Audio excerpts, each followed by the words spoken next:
Welcome, everyone, inside the Paul Monahan Gymnasium, affectionately known as the Birdcage, for the 2025 Joseph Case High School Cardinals Alumni Basketball Games, 3rd edition for the men and the inaugural edition for the women. And let me just say how great it is to be home. Brady, Couto, Tyler Clark, our entire crew, come on out, stay a while, hang out with us. Great to be with you, first of all. Second of all, this is an event that we look forward to since its inception. We have looked forward. We've looked forward to this every year, and now that we're getting the women involved, with of course they're coming off a great season last year, it's the perfect way to start the month of February. Oh no, this is a great place to be. Weather outside, I would say, is also not fantastic either. Yeah, it could be better. It could be better. Here we are. I'm excited. First one, as you said, for the women. We watched two of the men's games the last 2 years, including last year was actually a fantastic game. Yeah. If you go back and rewatch it, it was a one point victory.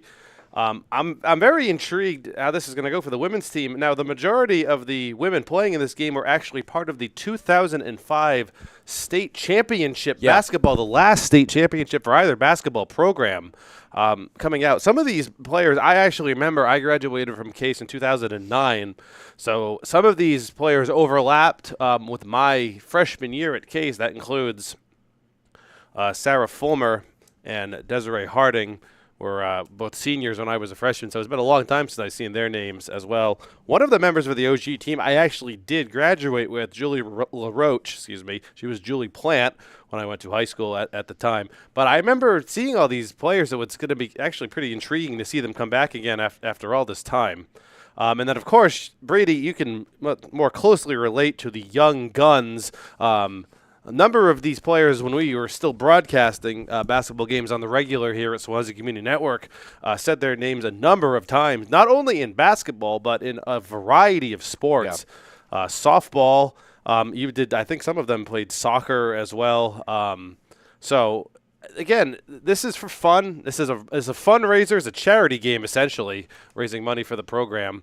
And here we are again. I wasn't expecting to see myself so often on here. I was telling before, I have a Swansea Community Network shirt, and I forgot it at home. So I could have worn this. I have a Celtics one on. So next year, I know we said this earlier, we're all maybe like alumni game eve dinner, maybe, and then make sure we got to plan this stuff out as we see the group photo taking place. We're gonna stick with you for a bit longer, and then Brady actually. I'm going to move my drink so they're not in the full view of the shot. I wasn't expecting that, or else I would have moved them earlier.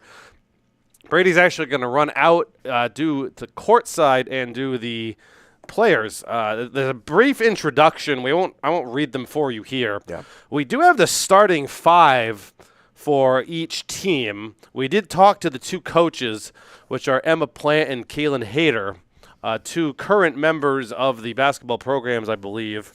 Kaylin is a senior and Emma is a junior, if I am correct about that. Other way around. Emma's a junior. Emma's a junior. I apologize. Emma's a junior. Kaylin's is the only senior on the roster right now. So they're coaching. Emma will be the coach of the OGs team, and Kaylin will be the member. The banging you heard, there's a fly. There is this fly that has haunted me since I entered this room. And it won't. I'm going to start naming it. Like, I don't know. Jimmy, that's what we're calling. Jimmy's is now sitting on an LED lighting fixture above our 80-inch TV screen. You can't see the fly. No, you can't see the fly. There is a fly. We're in this is the lovely back room of the Swansea Community Network, the studio room. Here we are. It's staring me down. It is. We can see it from here. I'm going to win. We're back here. We're not courtside, as you can see. We do have 2 cameras going on in the gym to bring you as much action as we can. And, of course, the most important thing I think we forgot to mention is that we are indeed live right now on 2 separate forms of, I guess, media is the best way to put it. The Swansea Community Network YouTube page. I can pull this up on my phone at some point and see how many live viewers we have. And also on Swansea Cable Access Channel 9 at home for anyone that wants to watch us there. If you're watching this and you'd like to let your friends know, hey, the alumni game is live, please, by all means, we would appreciate the viewers. We're going to be live for both games. We will take a break in between The women's game is slated to start at 1 p.m., the men's game 3 p.m. We'll see about that. We have the player introductions to do. We're going to have a moment of silence for a few members of the programs that unfortunately passed away in the past year. We were talking to current coach Dan Wenzel about that prior to the game starting. But we have a lot of great things coming up here for you for both games.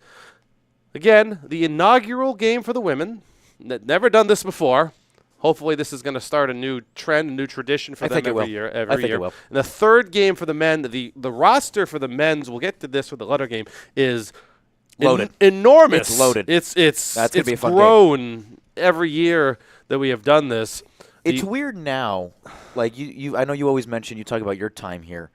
Now I can join you in saying past tense. I don't like it. I don't like it one bit. No. 3 people I graduated with are playing in the men. It's and Brady, you had the distinction of actually broadcasting for 5 seasons here. 5 years. You started when you were in 8th grade. Yeah. I will not forget that. We were talking. There was a craft fair in the high school in the fall of 2019, and I ran into Kelly Roy Sale. Hi, Kelly. Shout out, Kelly. And I went up to her and I said, hey, we're doing games this upcoming year. Or maybe she said it to me. I don't remember. And then I said, I'm looking for a color guy. And she said, oh, I think I know a guy for you. And she brings me to this table, and there's an 8th grader sitting there. She's like, this is Brady. And I'm like, okay, I guess this will work. And the very first game that we ever did was a women's basketball game against Diamond. I tried to forget that day. Brady was sitting in the stands with his stepdad, and his stepdad had to actually elbow him to get him to talk because we were so. And then he went the whole year as the color man and not going to say infamous, the famous Valentine's Day 2020. This is before the lockdown started. Yep. This was before. About a month I was before. on the road that day. Going to Pennsylvania. And how do we remember that? I remember. I just how remember do we remember? I was on the road and we couldn't do the game. I couldn't do it. We talked to Adam. I said, hey, Brady really wants to do this game. So we got you, Keegan. You and Keegan never met before Swansea Community Network, and now you two are the best of friends. So Brady did the game with Keegan, and that was your birth as a play-by-play man. Case lost that game. We were eliminated from the playoffs. Yep. But that was a win and in for them. And then from there, it kind of started. We actually had no 2020 as when we there were no sports really at all, let alone broadcasting. Yeah, we remember really the fall and the fall 2 and the winter-ish. And then we moved into the winter time, and we were actually able to broadcast games from in here live. And that's basically where it started. We had an 8-game regular season with that conference tournament, which I really wish the SEC would have kept the conference tournament, but they didn't. The conference tournament where you actually watched Case win a game. They did. They did. They were the 8 seed. They won the play-in game, and they played the 1 seed Apponequet very closely. Yeah, they beat the 9 seed Old Rochester in that opening game in this building, and took it to Apponequet. Really good Apponequet team that year. They always played the Lakers tough. I feel like over my time here, we always played Apponequet tough. But no, it is strange, kind of. Like, I love being back here, right? This will always be home, but it's strange now coming back and seeing class of 2024 the alumni sheet. But what are we gonna do? Nope. Now we can just hope that this game grows in popularity. I think it will. We have the rosters for the women were a little bit bigger. Right now we have currently on the OGs team a roster of 8 and a roster of 7 on the Young Guns. It was supposed to be greater. It was supposed to be 9 and 9. We had one member of the OGs was unable to make it, and then a member of the Young Guns, a few of them, we were told that Tori Bentoncourt is recovering from an injury and is unlikely to play. And Allie Holden, a friend of Swansea Community Network, actually, broadcast 2 football games with me before Brady started, is at work right now and is hoping to be able to leave early. So Brady is going to be taking off behind me now to get ready to do the player introductions. As he does that, let me just quickly go through the starting 5 for each team. We're going to start with the OGs. I have a starting 5 of Jasmine Mananka, 2005 graduate. We're going to have Kristen Reynolds, Meg McDonald-Graff, Sarah Fulmer, and Mallory Dekoff will be the starting 5 for the OGs. Coming off the bench will be Julie LaRoche, Amanda Gross, and Desiree Harding for the OGs, the 8-player roster. For the Young Guns, starting 5, going to be Amber Aruda, Jamie Moniz, Ellie Roberts, Brooke Orton, and Julie Leonardo. Coming off the bench, Allie Feelhauer and Maddie Medeiros will be the 2 coming off the bench for the Young Guns. We're going to see a rotation of all players in this game. Expect a running clock, which means the clock will not stop during a foul or out-of-bounds play. It will continue to run for the entirety of the quarter, only stopping at breaks or if there's an injury on the court, which we hope that we do not see because this is for fun. Again, all money raised both by the participants who had to pay an entry fee, I believe, to play in the game, as well as the spectators. It's $5 admission. All the money raised goes directly towards the basketball programs. The OGs will be in maroon. The Young Guns will be in white. There are no player numbers for each team unless they had their own jersey from their time playing. So we're going to try our best to bring you the most accurate player information that we can for each team. I did see Brady out on the court. They're going to be doing the player introductions. As they do the introductions, we're going to cut to courtside to listen to Brady, and then we'll see him briskly making his way back into the booth. In terms of the broadcasting for today, I will be doing play-by-play for the women's game, and Brady will be doing color. We will switch for the men's game, so Brady will take over doing play-by-play, and I will do color as a way to switch it up. Also, a couple things coming up in Swansea Community Network. Just talking to Director Adam Kitchen earlier. We will be back to bring you baseball, softball action. That season starts in early April, and a new addition to the spring lineup of sports will be lacrosse. And we will be looking forward to bringing you some lacrosse action. It's a brand new program for Case High School. Never had a lacrosse team before for men's, boys or girls. And we will be sure to try to bring you some lacrosse action coming up in the springtime as well. Always exciting. Baseball and softball both coming off of appearances in the state tournament, which, as you may remember, the girls softball team won the state championship, back-to-back state champions, actually. Brady and I were there in June at UMass Amherst to bring that game to you at home. A 1-0 victory over Teensboro High School. And a great matchup.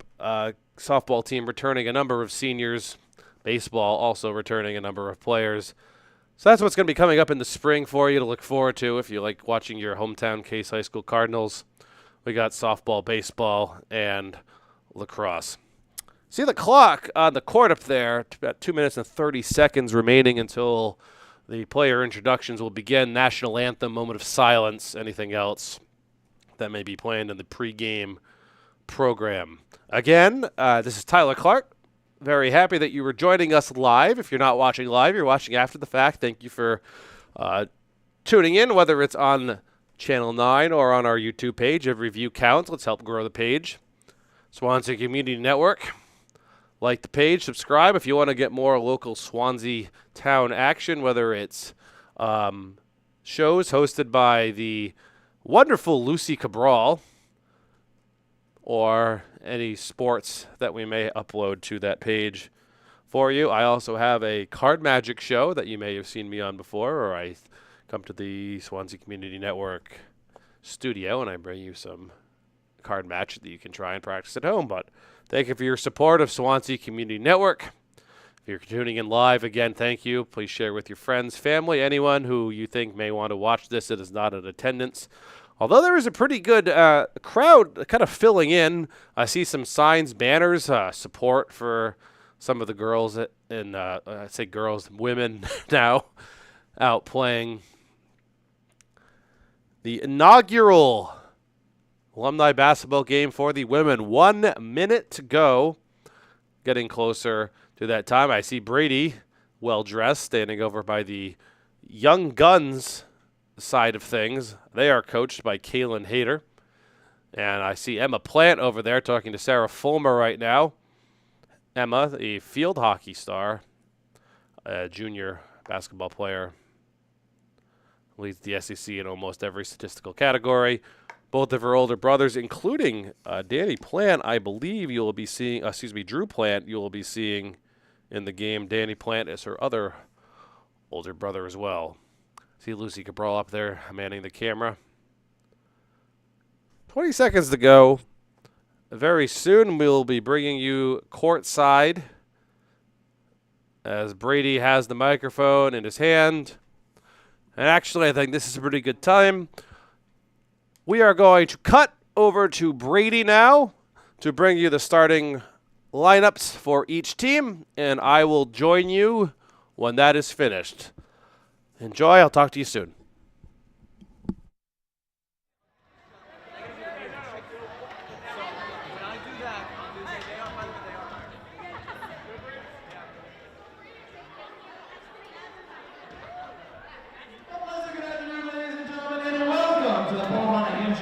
Affectionately known as the Birdcage, for the inaugural Joseph Case High School Cardinals Women's Alumni Basketball Game. We really clap it up for that. All right, so to my right, we've got the OGs, graduating classes from 2002 to 2013. And to my left, we have the Young Guns, graduating classes from 2014 to 2024. We are going to kick our introductions off with the OGs wearing maroon today. Mallory DeKoff is a 2002 graduate. Oh, that's right, you guys don't know that Mallory. You're going to get up, yep, shake the officials' hands, and then go up to sound court. That's right. Mallory played under 40 head coaches, Bruce Cookson, Glenn Medeiros, Kelly Roy, and Tony Martin.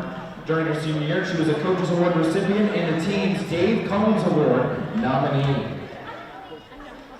Jasmine Benanca, a 2005 graduate who was a member of the 2005 state championship winning team, led by Tony Martin, who's in the building today. Yeah, shout out for Coach Tony. Jasmine played all four of her years under Coach Martin. Sarah Fulmer is a 2006 graduate of Joseph Case High School. Sarah holds one of the most decorated careers in school history. Team MVP all 4 years. All conference all 4 years. A conference MVP. A Dave Collins Award winner her senior year. A Boston Globe and Herald All-State selection in 2005 and 2006. A 2005 state champion. Sarah is also the all-time leading scorer in program history. She later went on to play for the Siena Saints in college and played all 40 years under Tony Martin. Lindsay DeShane graduated in 2012 and was coached all 40 years by David Silva. I know she's not here, but we'll give her a shout out. During her high school career, she was still on both ends of the court and was also a three-sport athlete playing volleyball and softball. Julie LaRoche, we'll try that again, is a graduating member of the 2009 class.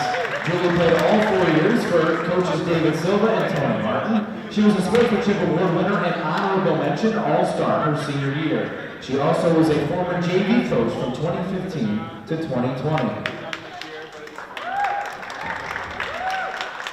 Krista Reynolds graduated in 2005 as a member of the Alumni State Championship team led by Tony Martin. She played all 4 years for Martin, and today is dedicating this game to her sister, who passed away last year, was also a member of the 05 State Championship team. Amanda Rose was a 2006 graduate of Joseph Case High School and played all 4 years under Coach Tony Martin, and was also a member of the 2005 State Championship team. Megan McDonald-Graff was a 2006 graduate of Joseph Case High School and was also a member of the 05 Championship squad.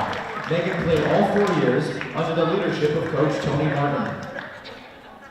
And last and certainly not least, Desiree Harding is a 2006 graduate. Desiree played all 4 years under head coach Tony Martin and was also a member of the 05 State Championship team. And while we're on the topic of the 05 State Championship team, we've got most of them playing today. We have a couple others in the house. Can we give a round of applause for Coach Tony Martin and these girls? With a legendary season all those years ago. 20th anniversary of that. I'm going to make y'all feel old, but That's quite an accomplishment. Let's go to the Young Guns. Alumni is a 2019 graduate who played all 4 years under Coach David Silva. Allie also played volleyball and softball for the Cardinals. Amber graduated in 2020, received the Coaches Award, a 2-time SEC All-Star honorable mention, and a 2-time team captain. Amber played all 4 years for Dave Silva and was the JV coach in the 23-24 season. That's also Ellie Roberts' girl, if you didn't hear that. Brooklyn is a 2023 graduate of Joseph Case High School and was the recipient of the All-Senior Team Award by the NBCA, a 3-time SEC All-Star and 1-time honorable mention, a Boys and Girls Club All-Star, 2-time team MVP. Brooke came up in 8th grade, played JV her 8th grade year, varsity all 4 years of high school, all under Coach Dave Silva. Maddie Menace is a 2019 graduate of Joseph Case High School who played for David Silva all 4 years. During her career, she was a 3-sport athlete, also excelling in volleyball and softball. Jamie Moniz is a 2023 graduate who is also a 5-year member of the program. All years were played under head coach David Silva. And Jamie was an SEC All-Star and SEC All-Star honorable mention, known for her tenacious defense. She was also a Boys and Girls Club All-Star. Julie Leonardo graduated in 2014 and received the SEC Sportsmanship Award and was the 2014 Dave Combs Award nominee. Julie played all 4 years under head coach Dave Silva and now owns 2 successful ice cream shops. Jules, popular joint in Bristol, and the Inside Scoop.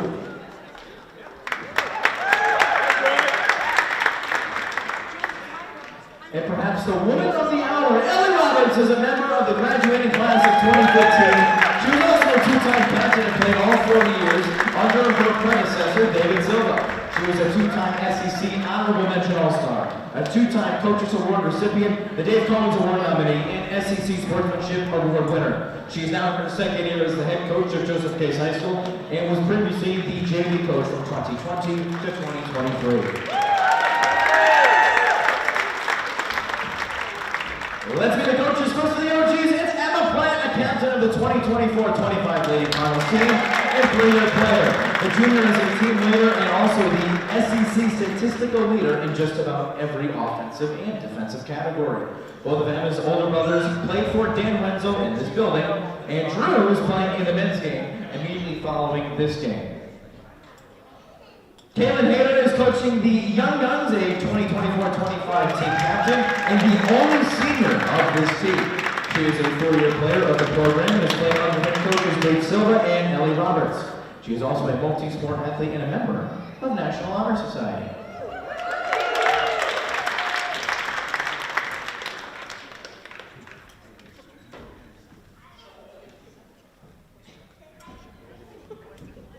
Your officials for the women's game is Scott Orton, a 1977 graduate of Joseph Case High School and a former teacher at Virginia High School. He is joined by his daughter Shannon, a 2012 graduate of Joseph Case High School. Shannon lettered in 4 sports, all 4 years of high school, played basketball for Coach Dave Silva, and played softball for the Corsairs of UMass Dartmouth.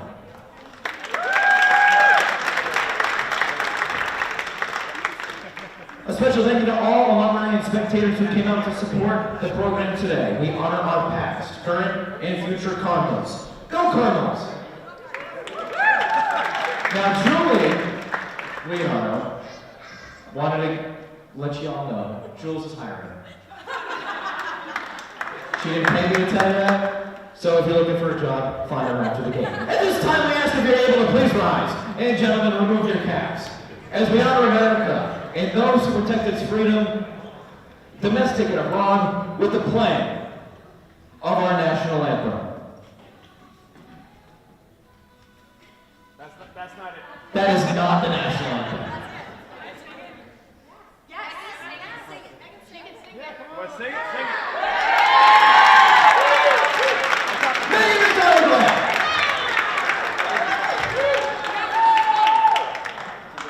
oh, say, can you see?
Thank you, Brady, for those player introductions, and especially thanks to Megan McDonald-Graff for that wonderful rendition of the Star-Spangled Banner after what appeared to be some technical difficulties playing the audio. As Brady said, the officials for this game, Scott Orton and his daughter Shannon Orton, you can see them out on courtside. Just about ready to go here from the Birdcage, Paul Monahan Gymnasium here at Joseph Ace High School. It's Saturday, February 1st. Nice and cold outside, but everyone is inside here and ready for some basketball action. As I said, the starting five for each team. The OGs will have Benanka, Reynolds, McDonald, Fulmer, and Dekoff. Young Guns, Aruda, Moniz, Roberts, Orton, and Leonardo. Brady, welcome back into the Swansea Community Network studio. Great job out there as always. I don't know what that was. I don't know what was playing, but it definitely wasn't the Star-Spangled Banner, as we were saying. But luckily, Megan was there. Well, I left my charts in here, and I read off a blank when I totally forgot that Lindsay wasn't here. So Dan literally scratched out a couple names. He said, "Yeah, use this one." It works out. Yeah, why not? Opening tip-off. We have white going right and maroon going left. We are underway for the inaugural women's alumni basketball game. Very exciting time. And a little tie-up inside. That's Benanka with the shot, no good. Rebound inside by Fulmer. She's going to kick it out. Dekoff for three to get it started. Bang! Mallory Dekoff with a three to get this started for the OGs. Already 3-0. Here come the Young Guns. That's a shot by Orton, no good. Rebounded here coming in. This is excuse me, not Benanka. I got to get used to these names. Reynolds. No, That's Benanka. You haven't heard some of these names and seen some of these people so in 10 years. Another three, no good. Rebounded there by the Young Guns. Says Leonardo going to come up. 8-minute quarters running clock unless there's a injury, is what I'm understanding the rules to be. And this is Leonardo from the corner. That's a three. That's actually going to be a two. It doesn't count. No good. Reynolds, a little tie up on the floor. Nothing called. Orton with the ball again. She gets it over to the corner. Shot is up and no good. Rebound inside. Blocked by Fulmer, who's considerably taller than everyone else out there, and everyone out there is already pretty tall. Yeah, Sarah Fulmer goes about 6'2". Megan McDonald's pretty tall herself. Yeah, look at this. Yeah, get that trap inside. Doesn't matter. That's what Fulmer used to do best during your time. It's going to be 5-0 for the OGs. As we said, a number of these women were members of the state championship team 20 years ago. This is Leonardo. Gets it inside. Orton from the outside takes the shot. That's a three-pointer. No good. That's going to be rebounded by Jasmine Benanka for the OGs. Benanka kicks that out to Dekoff. Likes that three-point shot. Leonardo goes down. Nothing was hit the called. deck. Inside to McDonald-Graff, who saves it, but it's going to actually be stolen by the Young Guns. Inside to Amber Aruda. She's going to dish it out, but it's stolen. And here we go back the other way. We have like hockey-style substitutions. I just did hockey last night. I mean, I want to change the scenery here. Are we doing hockey-style substitutions? Well, it looks like it. I'm not sure. McDonald-Graff just came off like a line change. Oh, yeah, you're right. I don't know who checked in. I didn't see it. So, not us here at Swansea Community Network, we're not totally up to date about the rules are going on in the game, but you're right, Brady. With hockey line changes, they can come on and off pretty much as they please. Ball is stolen during the drive inside. And that was kind of an ugly looking pass. I don't know what that was, but it certainly worked out. This is Fulmer. She's going to kick that over to Gross. She's the one who just came in, by the way, I'm pretty sure. Yeah, that would make sense. Actually, that was, nope, I'm staying correct. No, that was Desert. That was Des Harding. Des Harding came in and McDonald-Graff came off. Maybe Jamie Moniz. Maybe next year we can pull some money together and get everybody playing in the alumni games a nice jersey. So we see this every year during the alumni game. There's a bit of rust to be shaken off. Well, and more so, I think, for these gals. LaRoche Banks went in off the window. Oh, LaRoche is now in. Yeah, I think it's more so for the ladies because it's the inaugural game, and you have Orton, who was a played basketball at UMass Dartmouth, now going to play softball. Jamie Monas plays volleyball at Framingham State. So there are athletes on active, of course these women are all athletes, but I'm saying active athletes on the Young Guns. Yeah. Not so much for the OGs. No, it's so to see them actually come out to a 7-0 run to start, I didn't have that on my bingo card. no, and it's actually been quite impressive. Some of these women like kind of picking up where they left off. That shot is no good. The rebound inside is going to be controlled by the Young Guns. Double teamed immediately was Orton. She gets it over to Amber Aruda. Aruda's pass is stolen. That's Harding, and that pass is also going to be stolen. To the corner, that's Leonardo. Driving, lost the handle. Got it back. Dishes the corner. There's Ellie Roberts, I believe, over there now. Yep. And no good. Rebound again. Still looking for the opening basket for the Young Guns. LaRoche to Harding.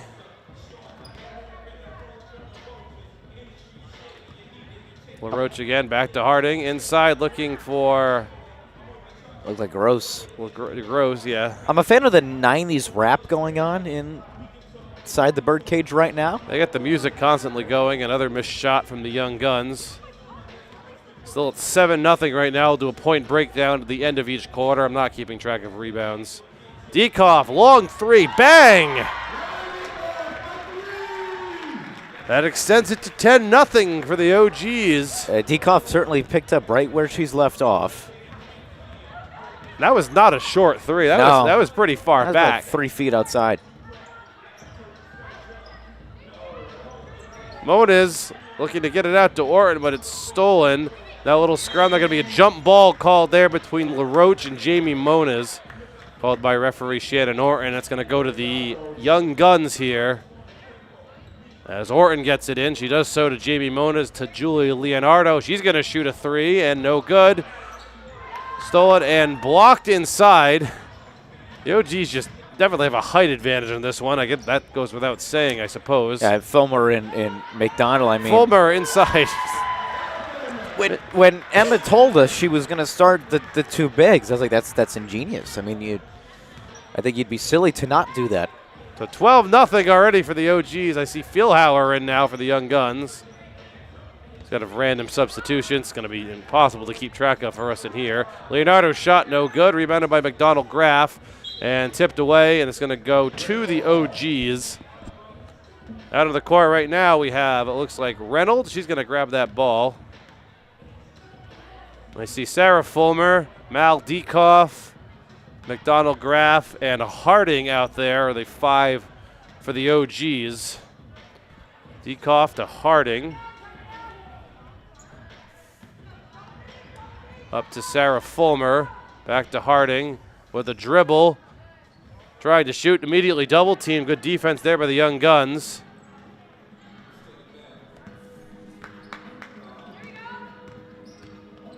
This is Brooke Orton. Well, Bass looking for Maddie Medeiros out there. Controlled by Jamie Moniz. I'm gonna have to get used to these names too. This is Leonardo. And was the last time you said Orton? It's been a long time. Maddie Medeiros' shot, no good. Gonna be controlled again by the OGs. Kristen Reynolds. She gets that up to Harding. Inside to Fulmer, who had an easy look at the basket, didn't take it to McDonald Graff, no good. Fulmer with the rebound. I mean, that's just unfair. It's a perfect way to put it. And a timeout is called. Did Ellie Roberts call a timeout? By the Young Guns. 14-0 OGs so far to start. So, Brady, did you know that most of these girls won the state championship in 2005? Yeah, I knew that, but again, we've seen it in years past. Rust. Those group of ladies don't have as much rust on them. No. As the OGs do. So I think it's now a chemistry thing. Yeah, well, that's the thing. You haven't played with these people in a while, but I'm very impressed by the OGs coming out here. Fulmer and Dekoff both with 6 points apiece, and then for good measure, LaRoche tacked out a 2, which gives them a 14-0 advantage. We'll see what this continues going on. The Young Guns going to get on the board here. We have 4 8-minute quarters. Break for halftime. No stoppage of play unless there's a timeout called or an injury. But again, the outcome of this game is really, it's just for fun. Yeah. It's just this raising money for a good cause. Fans are coming in, enjoying the game. Everyone out there is smiling, having a good time. That's what's important here. Decent sized crowd too, Oh, that's and good. I'm sure it'll grow for The men's The game men's will game. have more people there later. It's like Maddie Badiris going to get that ball in for the Young Guns. Looking for Jamie Moniz. And we will continue here. Still 14-0 advantage. Moniz's shot is no good. Looks like we lost our camera feed here for a bit. We're not really sure what's going on. Somebody got a basket.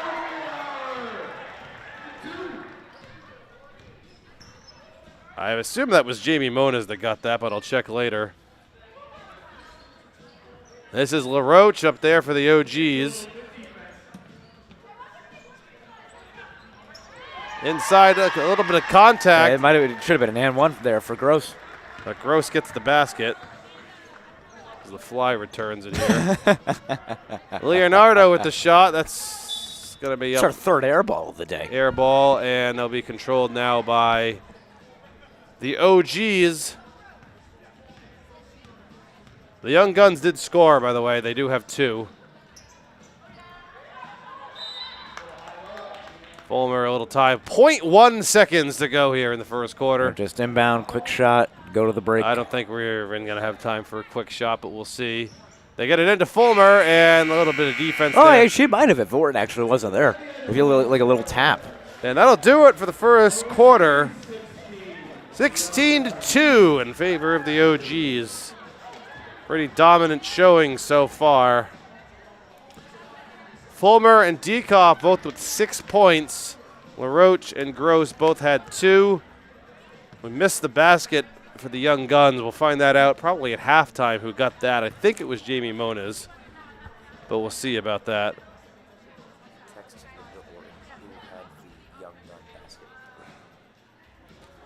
So a brief break here as we get ready to reset. Again, if you're watching this live on our Swansea Community Network YouTube page or on Channel 9, we thank you for your support. This is Tyler Clark along with Brady Couto. We're united here for this game. Did a number of games together over the last few years here at Swansea Community Network.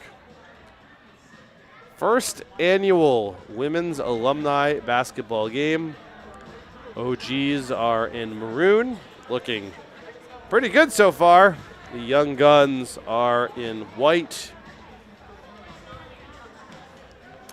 One can now understand why the 05 team won a state championship. Right, and we have, I'm trying to see, we have 1, 2, 3, 4, 5, 6 players. 6 of the 9 players on the OGs are on that team.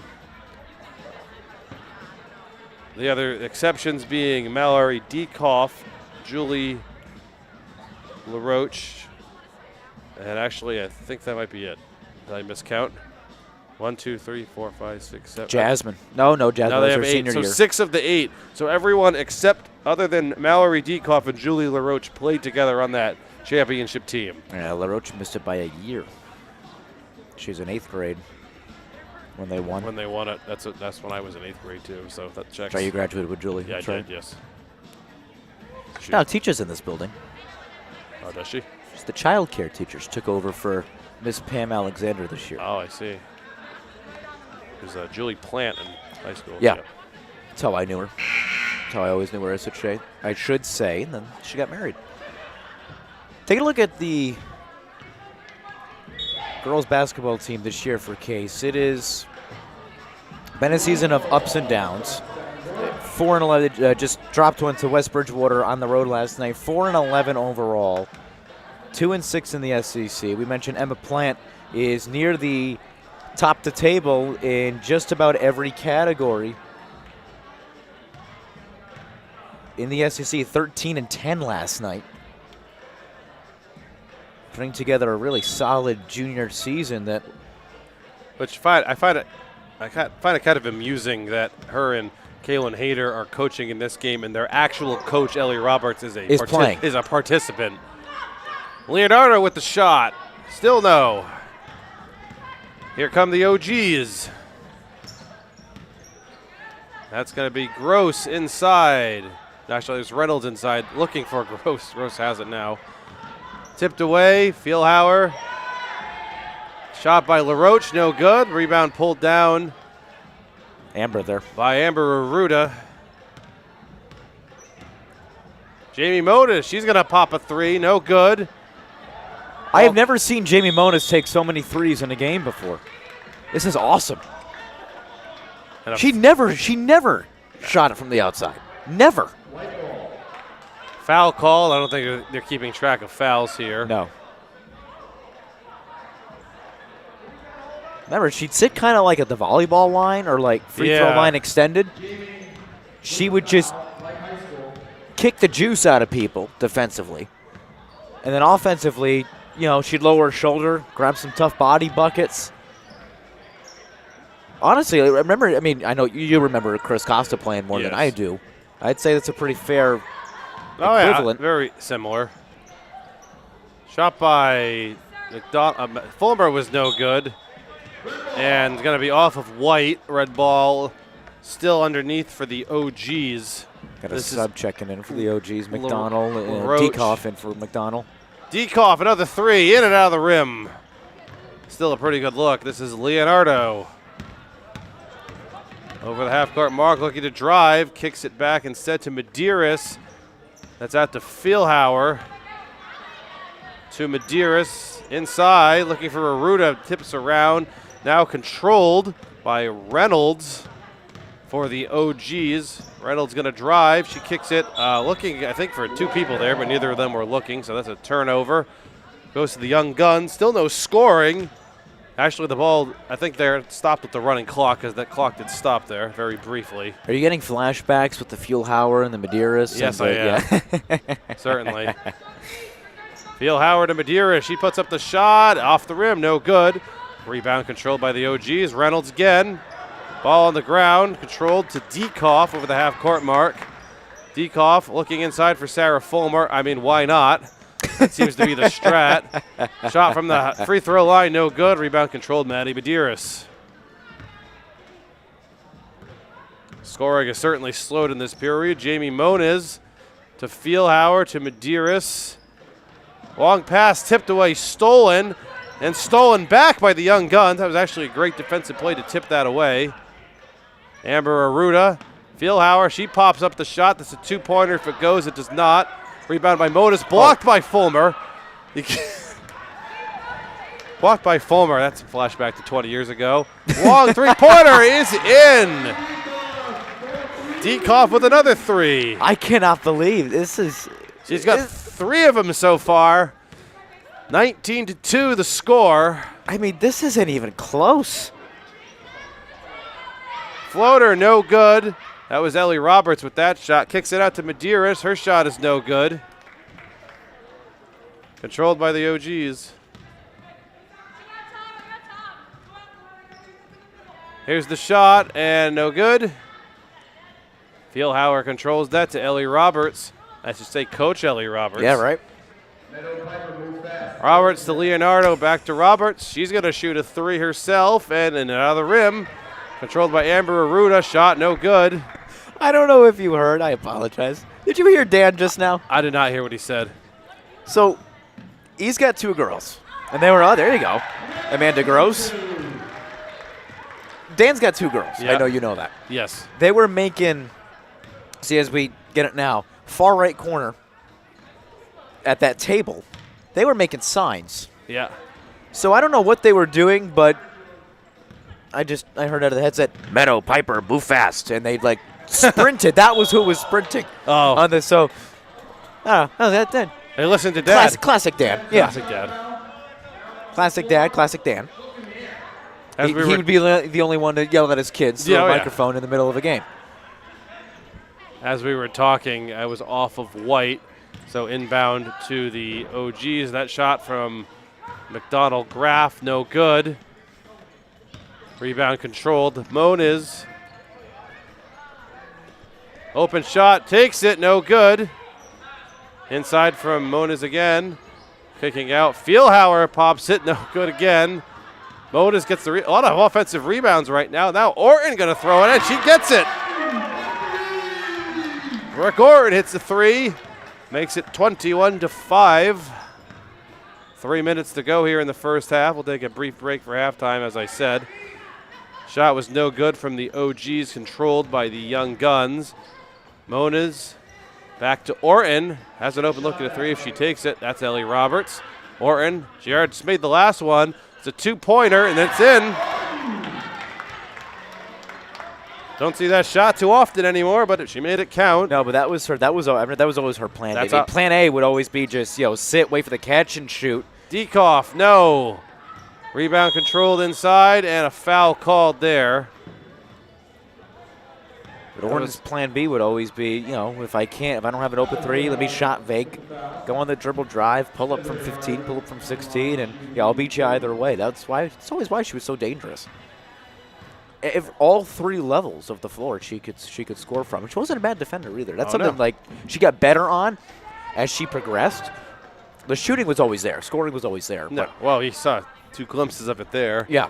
Desiree Harding shooting the first free throws of the game for either team here. Looking to get in the score column, missed them both. Rebounded by Feelhauer. Kicks it back to Ellie Roberts. To Orton. Back to Roberts. Roberts to Orton. She's going to shoot it. I mean, why not? No good, though. That might have been tipped, and it was. Or it was not, actually. No, I was going to say, that was just a heat check. Didn't look like it was tipped.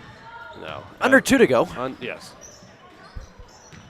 Reynolds in the corner, trying to feed it to Fulmer. She does. Fulmer's shot, no good. Gets her own rebound. And it's not fair. It's just like you were saying. It's not fair. Reaches up and just plucks it out of the air. He's actually not the leading scorer for the OGs, if you want to believe that. Leonardo shot off the back of the rim, no good. Controlled by Bananka there. Her turquoise-colored sneakers. The corner to Reynolds. Trying to feed it inside, nothing there. Back to Bananka at the top of the key to Diekoff. A high pass looking for Reynolds. And that's a turnover. Taken over by the Young Guns. Jamie Moniz will get that over the half-court mark. To Leonardo. She puts up a floater. No good. Rebound inside. No good again. Kick back out. Stolen by Diekoff. That was looking for Brooke Orton. Diekoff, long pass going up. She gets it to Reynolds. Reynolds double teamed. And out of bounds off of White. Reynolds will maintain possession. Just over 30 seconds remaining here in the first half. Hey, last year in the men's game, what were the Young Guns down? It's about 20 or 20? so. Yeah. They almost won the game. Yeah. Anything's possible. It's not over yet. Orton No. shot no good. Diekoff gets it back to Bananka. 15 seconds. Maybe looking for one final shot. Inside looking for Fulmer. That's the person who to get it to. And around the rim, no good. Very rare to see Fulmer miss that shot in this game.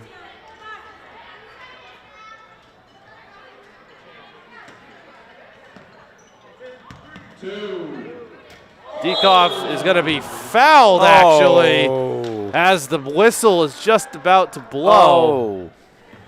So she's going to get a free shot at some points here.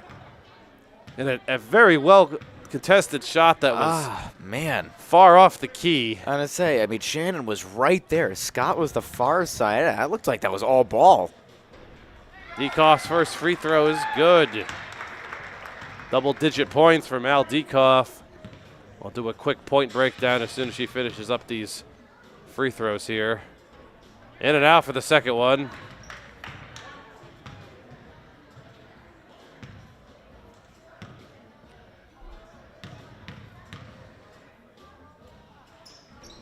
And she gets 2 of the 3.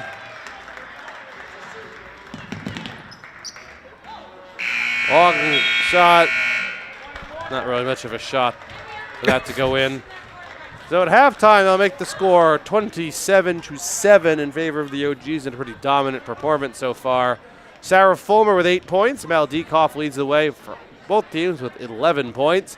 Julia Roach with 2. Amanda Gross with 4. For the Young Guns, Jamie Moniz, we think, has 2. We'll get that confirmed at halftime. And Brooke Orton with 5. For Tyler Clark, Brady Couto here at Swansea Community Network. We're going to take a brief break for halftime. We'll be back soon to bring you second half action.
So other than that, we could care less what goes on.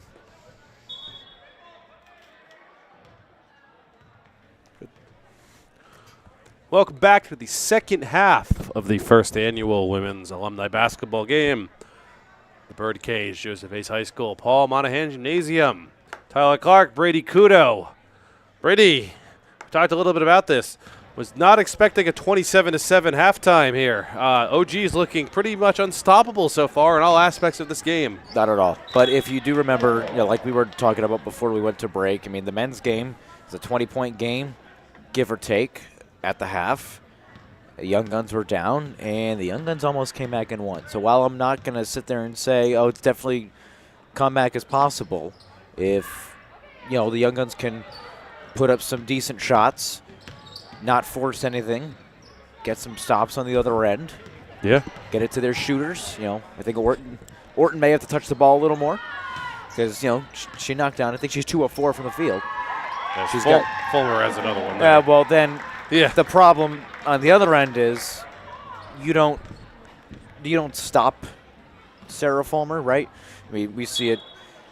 You're not going to stop Caitlin Clark. No. Right? You're not going to stop Brittany Griner. You got to contain them. Right. So now Fulmer has 10 points. Actually, isn't the leading scorer. Mallory Dekov has 11 with the help of 3 3-pointers so far in this game. One more correction to make. We did have some very minor issues with the camera at the time. We originally attributed 2 points to Jamie Moniz. As actually Allie Feelhauer that had the 2, along with Brooke Orton's 5 for a total of 7 for the Young Guns. Just want to make that correction right now. Feelhauer with that, the first 2 points of the game for the Young Guns. I will give credit to Linda Orton on that because she did inform me that it was Feelhauer with the basket. 3-pointer is no good. Leonardo gets her own rebound, puts it up again and blocked. Dishes it back to Ellie Roberts. Looking to go inside. Roberts outside to Moniz. Pass to the corner. That's Orton. Back to Moniz for 3. Does not get that roll. And Mononka will take over for the OGs. How many times did we used to see that? Moniz to Orton in the corner for a 3. Brings back memories. Oh, for sure. McDonald Graf shot, no good. Rebounded by Amber Aruda to Ellie Roberts. Long pass is going to be out of bounds. It already hit the ground when Mononka touched that. Ellie was funny, too. I saw her last week. I said, Elle, you ready to go? She gives me a weird look. She goes, I haven't sprinted on a basketball court. Dekoff with her 4-3. I haven't sprinted on a basketball court since my senior year of high school. I said, so you're not ready? She goes, not even close. I said, okay, you're honest. Appreciate it. Ellie, the coach of the women's team, I believe it's her second year? Second year. I said, well, you don't sprint in practice? She goes, no, I watch them sprint. I was like, oh, okay. I would do the same thing. I can't get mad at that. I think a lot of us would do the same thing. Orton, Leonardo for 3. Has not had a lot of luck with that shot. No good. It's rebounded by Mononka. Scoreless for Mononka, but I've seen her all over the court so far. LaRoche inside Mononka and a foul. It's not a shooting foul.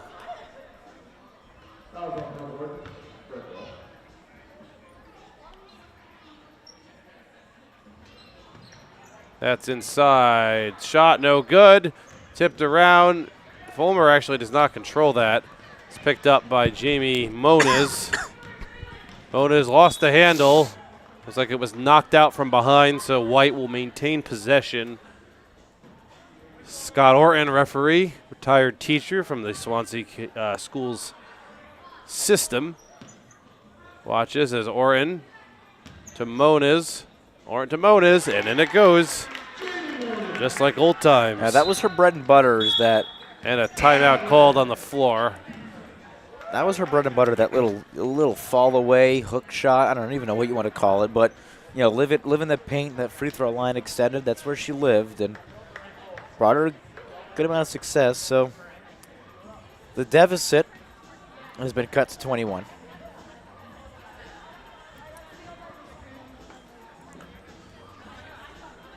Those watching live, thank you again for your support. I just checked the live feed. We have 9 people watching. Not sure how accurate that is. That also does not count the people watching on Channel 9. Those are not factored in. That's just on the YouTube feed. We have to bring you this game live every year, alumni basketball game. Stick around. We will take a break here for about an hour at Swansea Community Network as we prep for the men's game. We already see some members out in the stands right now. Eric Graham is here. Chris DeShane is here. Ryan Oliver. Jimmy Crossan. Jimmy Crossan is up there too. Logan Sherratt. There's Sherratt. I believe this is the one who just arrived there. Yep. They watch the conclusion of the women's game. They'll have their time to prepare on the floor, shoot around, practice. The last time these men played was probably in the game last year. A number of them. For most of them. Yeah. For most, I mean, I know Aiden Parent has been playing intramural basketball up at he's at Nichols College. He throws the javelin up there. You could just see the look. They're happy. They're smiling. They're like, that's all that matters. This is something fun. I'm gonna go out and I'm gonna say I think the Young Guns beat the OGs in the men's game. And I think they beat them by a lot. Benanka with their first points of the game, by the way. I being inclined to believe the OGs did win last year. They did. By 1 point. It was 57-56 final. We'll get to that later on as we can prep as we finish up with the women's game here. Well, then again, I also did say that I thought going in that the Young Guns, I thought this game would be closer. 32-9 right now. LaRoche shot no good underneath, and is that a foul? Or a tip, actually, out of bounds. A bit of a clean block. Looked like a tip out of bounds. I thought this game would be obviously a little bit closer. Amanda Gross with the shot. Diekoff gets it into Fulmer. Pass inside looking for Diekoff was stolen.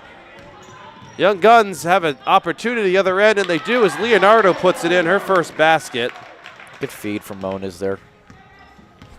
32-11. Benanka gets it across. Diekoff, why not shoot that? Does not make that one, though, although she's hit most of the ones she shot. She's, what, 4 of 8? Something like that. I'm not keeping track of the misses. Moniz lost it, got it back in, and around the rim, no good. Rebound controlled by Benanka. Over the half-court mark. 2 players on the OGs, 3 players, excuse me, have yet to score. LaRoche for 3, in and out. Tipped around, saved. Leonardo, again, on the board, 2 points. Looking for Moniz. Amber Arruda has yet to score, actually, in this game. Moniz's shot, rainbow arc, no good, out of bounds, off of White. Maroon will take that. 1 minute and 30 seconds remaining here in the third quarter. 32-11 in favor of the OGs. As Benanka over the half-court mark she goes, looking inside for Fulmer. That pass is stolen. Medeiros with a travel, though. And her feet kind of tangled up a bit. And that ball will come in from the far side. It looks like a sub coming in. I'm not sure for which team. As Diekoff gets that into Benanka. Back to Diekoff. He's going to shoot it. No good that time. Rebound out of nowhere comes McDonald Graff, but sure shot is no good. Leonardo going to stop and pop it. Around the rim, no good. Rebounded by Benanka. Gets it to Diekoff. Diekoff long pass up. Fed underneath. What a beautiful pass. That was Amanda Gross. She's up to 6 points in this game. Good hustle, though, from Medeiros. Go full length of the court, get back. Leonardo shoots it, and that one goes in. Hey, she was due to get one. I mean, she's shot plenty of them. She got that one to fall, though. 34-14 right now. 12 seconds remaining. Long one from Deke. Oh, wow. My goodness. That was closer to the half-court mark than it was. 34 feet out. Moniz with a good look, but it doesn't go. That'll make it 37-14 after 3. quick point breakdown. Jasmine Benaka with 2 for the OGs. Sarah Fulmer, for her standards, a pretty quiet quarter. She's got 10 now. Mallory Dekoff leads all scores. She actually has as many points. She has more points than the Young Guns do as a team. She has 17 so far for the OGs. Julia Roach with 2. Amanda Gross with very quietly with 6. The Young Guns, Jamie Moniz actually now has 2 points. Brooke Orton with 5. Leonardo with 5 points in the corner. And Fellhauer with 2. As we round out the 4th and final quarter here of the first annual Women's Alumni Game. Brady, if this game is a sign of things to come in the future of this game, if the OGs just, if they pull out the same team every year, it's... Well, again, like we were saying, I don't want to beat the dead horse, but, we thought this would be closer. Young Guns starting to come back, make a little bit of a fight. But at the end of the day, take away the score bug, right? Mm-hmm. A lot of money was raised for the programs. Yep, that was the main point. Everyone's enjoying themselves. Oh, there we are. So That's us again. That's my score thing. the secrets, behind the scenes, right, of what goes into the madness here. But everyone's enjoying themselves. Everyone's seeing people they haven't seen in years. Yeah. So I think at the end of the day, do you want to be down 37-14? No, of course not, because every single woman there is unbelievably competitive. And Correct. They want to be good at everything that they do. But in the end, someone has to win. Exactly. Someone. And for that, back of the head, everyone knows the goal, right? And the goal is to enjoy yourself and raise some money for the program. I was going to say someone has to win, someone has to lose, but we did inquire about that last year. If the game was tied at the end of regulation, the game would end as a tie. There would be no overtime. What? I believe that was the rule last year. Maybe I'm wrong. You can quote me. We can find out the We're rules going to have to check again. in between. As Joe Montero, I see, has arrived. See, Joe Montero's arrived. Chris Caboriel, Aiden Parent arrived. I believe Joe Montero is going to be the referee. He, Scott, and Shannon are officiating the boys' game. 3 of them for it. Anyway, 4th and final quarter here. 37-14. Leonardo shot, hit the rim. Decent look, no good. Rebounded by Dekoff. She kicks it to Reynolds, looking inside from McDonald Graff. Back to Reynolds, blocked there by Orton. Good defense by Brooke. High pass looking for Fellhauer and out of bounds.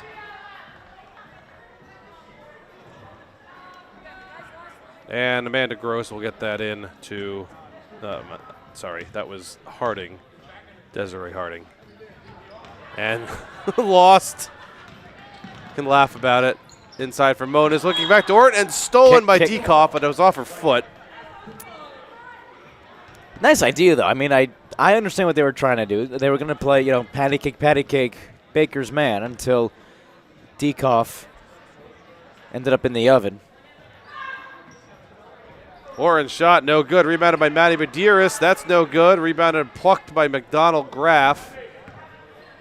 Wonder if we're going to try this. 3 players in the OGs who have yet to score, which is Reynolds, McDonald Graff, and Harding. Which is shocking. McDonald Graff has yet to score. Right. I mean, you would think We'll see if they try to feed them the basket and Right. ball until they get in. Leonardo shot, no good. It looked like she got hacked there, but Fulmer just pulls that down. Here comes Harding to LaRoche. Back to Harding, tipped around along the baseline. She puts it up and is fouled. She did have 2 free throws earlier that she missed them both. So she's going to be able to try again to get in the scorebook. Another player arriving for the men's game. I saw Brendan Costa earlier. I don't know if you mentioned. I don't think I saw No, him up there. but I saw him. He was here. sitting behind the bleachers of the Young Guns. Here's Harding's first free throw. No good.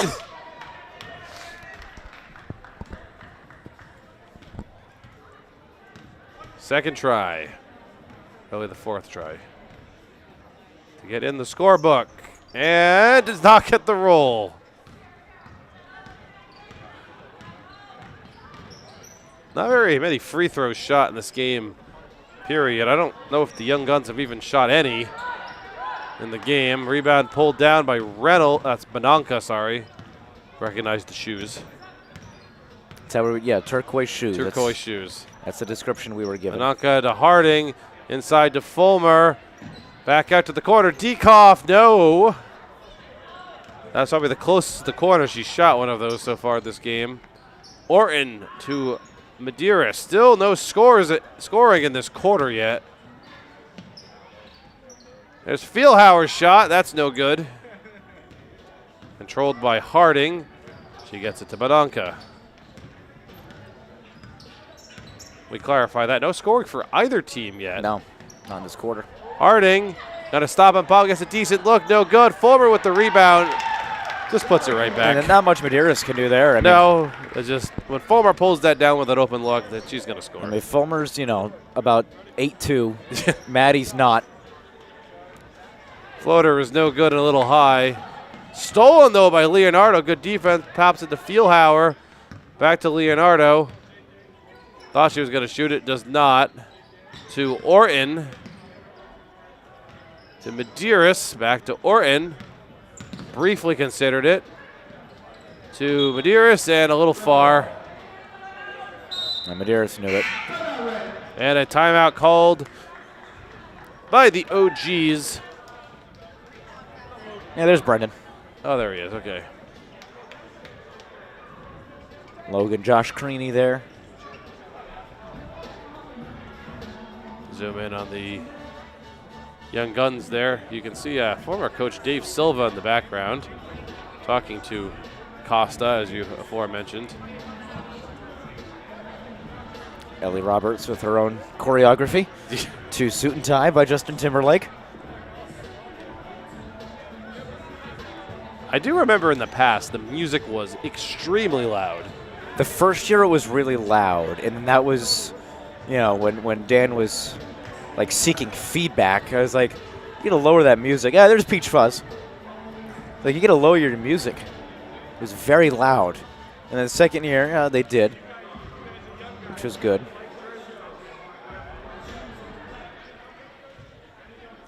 It was actually so loud the first year, it was hard for us to even hear what was going on. Yeah, it was just blasting. Yep. You're blasting copyright. Like AC/DC copyright. Blasting in our ears. They're trying to call a basketball game. So it was a change for the better. The first year we did this, I remember it was like below freezing outside. It was so cold. Yeah. It was. Yeah. It's not bad today. It was snowing a little bit before. The weather, where I was last night, New Hampshire, it was snowing more than expected. We were expected to get, about a quarter of an inch. We ended up getting 2-ish.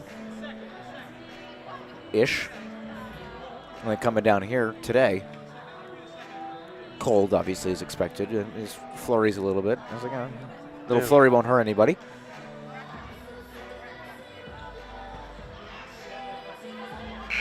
Couple of future cheerleaders out I'm there. say some acrobatics going on. Practicing a routine. On the right side. Give it another, Few years. 10 years. Ish. Case cheerleading continues to be strong. Yeah, so a great program there that they have going. Ashley Cabral now. That's right. Ashley was married. Right. Lauren Mello. Fulmer, let's just add a few more to the tally, shall we? Why not? Fulmer with 14. Makes it 41-14. Medeiros out to Leonardo. She's going to pop that. No good. Rebound brought down by Badanka. Grab a red, Tyler. Grab a red. Some chatter from the boys' team going on there. Reynolds' shot was no good, but who else is there for the rebound? I'm going to take a wild guess. How about Sarah Fulmer? And say Sarah Fulmer. Yep. Who is still is not even the leading scorer of the game. It's Dekoff still, right? Dekoff has more. Fieldhauer. Yeah, Lee Fieldhauer. With the first points of the quarter for the Young Guns. 43-16 now.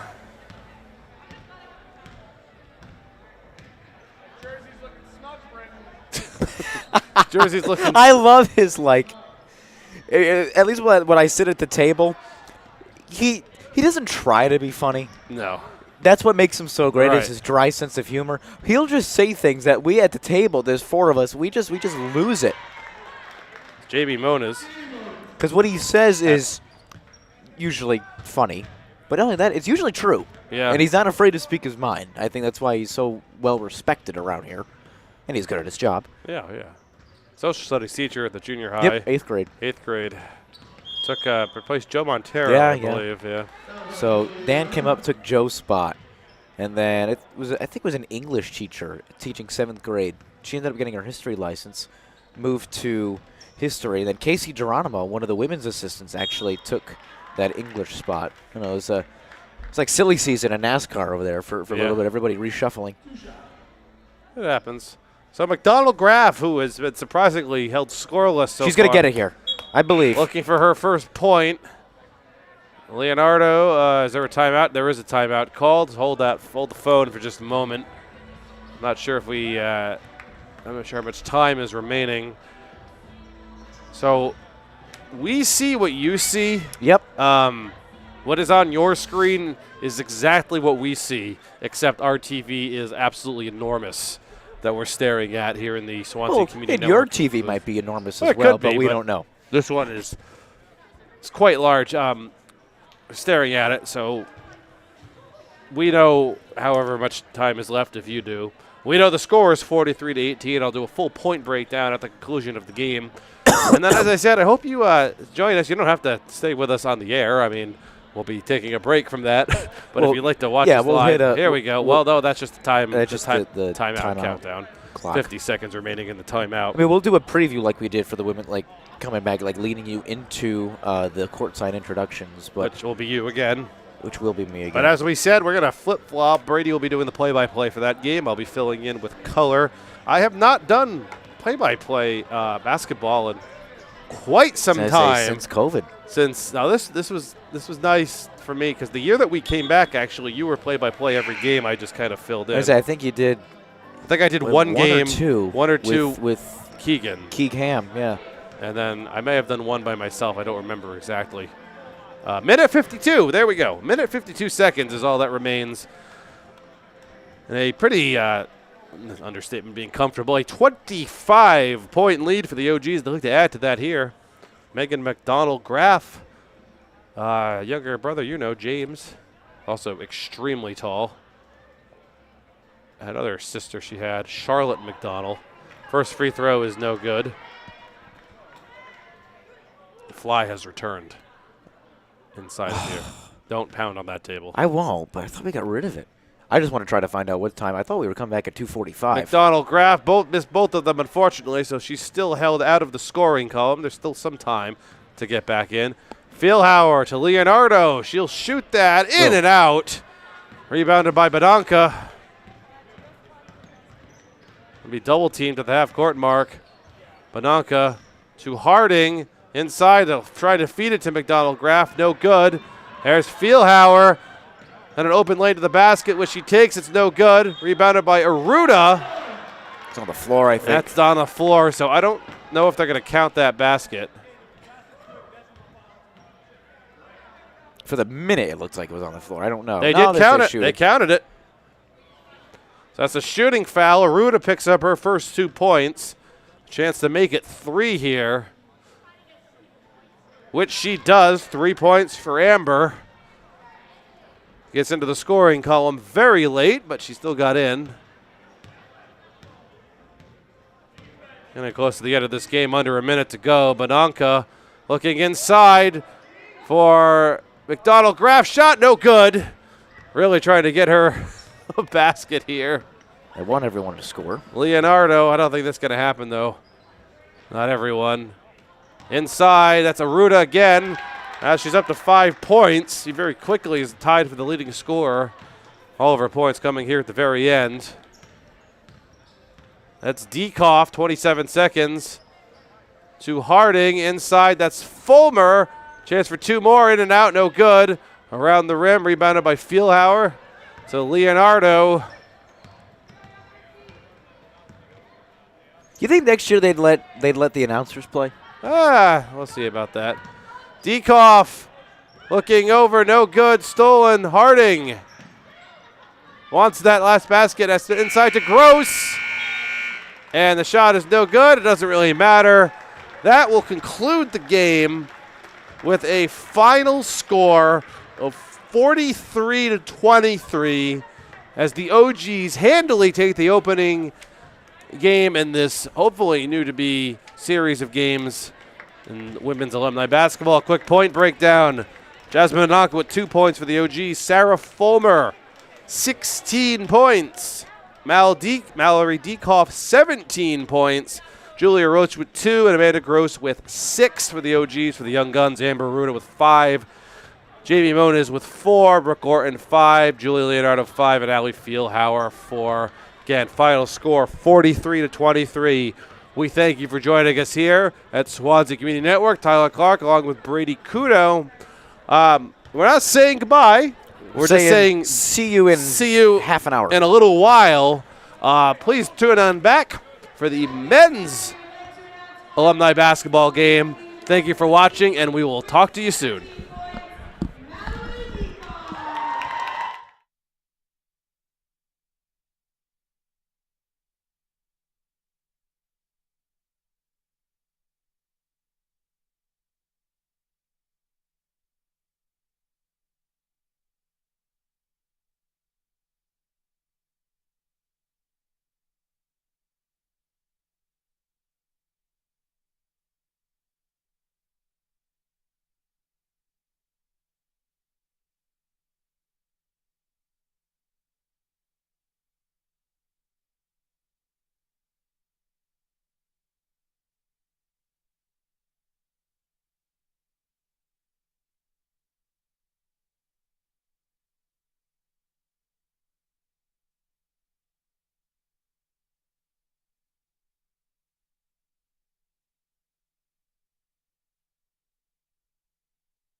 We welcome you back to the Paul Monahan Gymnasium, affectionately known as the Birdcage on the campus of Joseph Case High School.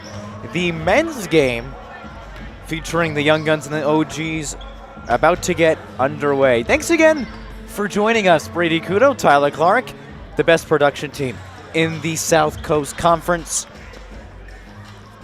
Let's take a look at some history, because we have some history. We do have history with in this these one, two you're teams. right. So 2023, the inaugural game, Young Guns took it 53-43. Drew Plant, Brendan Costa led the way with 11 and 9 points each. For the OGs, Dennis Leonardo led the way with 7 points. Then Ben Emard, Ben Montero, who's not playing today, Matt Plant, all with 6 points. Ben Montero, that is, the only one of those 6 not playing today. Last year was a 20-point game at the half. We mentioned it earlier on. The Young Guns came back. Got it to within 1. Never took the lead, though. Never took the lead. Almost got the job done, though. Drew Plant with 12. Chris Costa had 9 for the Young Guns. For the OGs, Chris Deshane had a really great game, 15 points. James McDonald with 12, and James took home the MVP. So, OGs, most of them haven't played basketball since the game last year. For the Young Guns, most of them staying active. At this time last year, 3 of them were still playing. But we were saying the same thing with the women. The OGs crushed the Young Guns.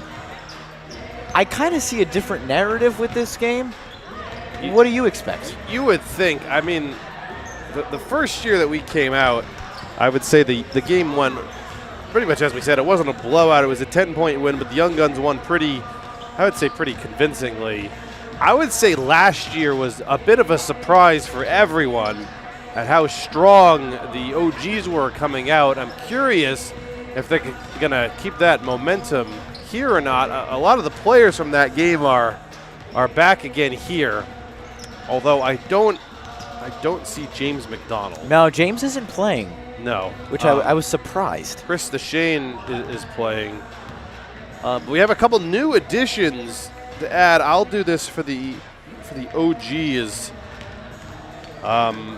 Zach Lake. Zach Lake, a 2000 graduate. I'll have an announcement for him made out there. And then the Hall brothers, I believe, are also new. Has Ben Emard played before? Yes, he has. Yeah, he's played all 3 years. So those are the new additions. The Hall brothers and Zach Lake out there for the OGs. The Young Guns, if Kyle Barabee making his first appearance. Josh Creaney making his first appearance, and Caden Gonzalez, and Aiden Perrin, and Chris Gaboriel. Sorry, you're close. Right. Gaboriel. All graduated with you, Brady. Yeah. So they were making their first appearance as well. Always an intriguing matchup. Stands pretty good amount of people here. I think a lot of them stuck around after the women's game. Most of them stuck around. There's still some people in the lobby. I was out there earlier, filing back in. So I did go to high school with one member of the women's team before, which was Julie LaRoche. She was Julie Plant then. I went to high school with Jimmy Crossan here. He graduated with me. Played on baseball with him for a number of years. He's actually, my father was his Little League coach for 2 of them in the senior league, the Tigers. Chris Deshane grew up down the street from me. Okay. He was a year above me. Ryan Oliver, a year below me, 2010 graduate, played baseball with him as well. Matt Plant and Dennis Leonardo graduated with my brother, 2013 graduates. Matt Plant's dad, Tim Plant, was the coach for a number of years here at Case High School. Now at Beep Beep. Hey, everybody. And there we go. Here we are again. I'm Tyler Clark. That's Brady Couto. Back again to bring you more Case High School basketball. Men's game this time. Game number 2 of the Game day. number 2. We've been here since, what time is it now? I don't know. Almost 3 o'clock. Just about. We've been here since about noon, getting prepared. Had to go get all the numbers for the players. We didn't get numbers ahead of time. We had to actually identify the players and track them down. A little different. The men's game, they do have numbers. The women's game, they just kind of use whatever jerseys they could have. I'm assuming next year they're going to get things in a way where they'll be able to have numbers for the official game. I hope. It made things a lot easier, I tell you that. Coach Dan Wenzel was also quite helpful out there identifying things. For us, we got two referees, Scott Orton, Joe Montero, both retired teachers in the Swansea school system. Joe taught 8th grade history for a number of years, and Scott Orton was the tech teacher at the junior high. Both of them had children that went to Case High. Ben especially was a notable athlete for men's side, and Scott Orton, I believe, had 2 daughters that came through. Shannon was good at everything. Phenomenal athlete all around. She actually refereed the earlier game out there with her dad, calling that. One change to the original itinerary. Hunter Oliveira and Dan Wenzel are coaching. Anthony Palladino is a late scratch. Hunter, I think, has the OGs. Yeah. No, I'm sorry. Hunter has the young guns. Dan Wenzel has the OGs. Dan has the OGs. Dan was not originally, as you said, supposed to coach in this game. He was kind of the backup. Yeah, it was supposed to be Anthony, but Anthony's a scratch, It is so a Dan will step in. It is a family affair for Dan Wenzel. Both of his daughters and his wife are in the gym.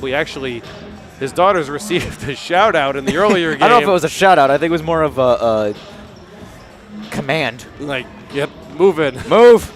Yeah. Scooch. I'm sure they'll both be basketball players in the future. I don't think they're going to have a choice. Yeah. And Wenzel, a notable New York Yankees fan. Yes. Grew up on Long Island, I believe. St. James, New York. Fan of the Knicks. Fan of the Giants. He's a big Giants fan, I know that. About 8 minutes or so to go here. Now, Brady, you're going to be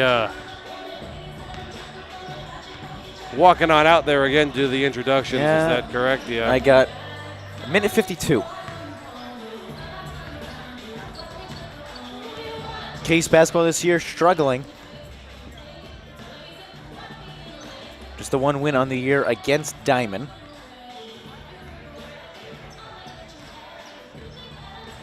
How were they last year? Well, they made the Sweet 16 last year. Oh, it was a strong year for them last year? Yeah, the starting 5 was senior year Atlantic Caton, who ended up becoming the program's all-time leading point scorer. Who's their top player this year? This year, Tyler Costa. Okay. Is he related to the other Costas out here? No okay. relation. This year, everyone's younger, not a lot of size to the Cardinals this year. But, it's anytime you get to replace 5 starters and your 6th man, it's almost impossible to do so, especially at the high school level. College, I'd say it's more common, especially now with the transfer portal and, how quickly changing college athletics. It seems like every week. So I'm going to make my way courtside. Stick it right here. Good luck, my friend. Thank you for We'll be here. Courtside introductions and other festivities.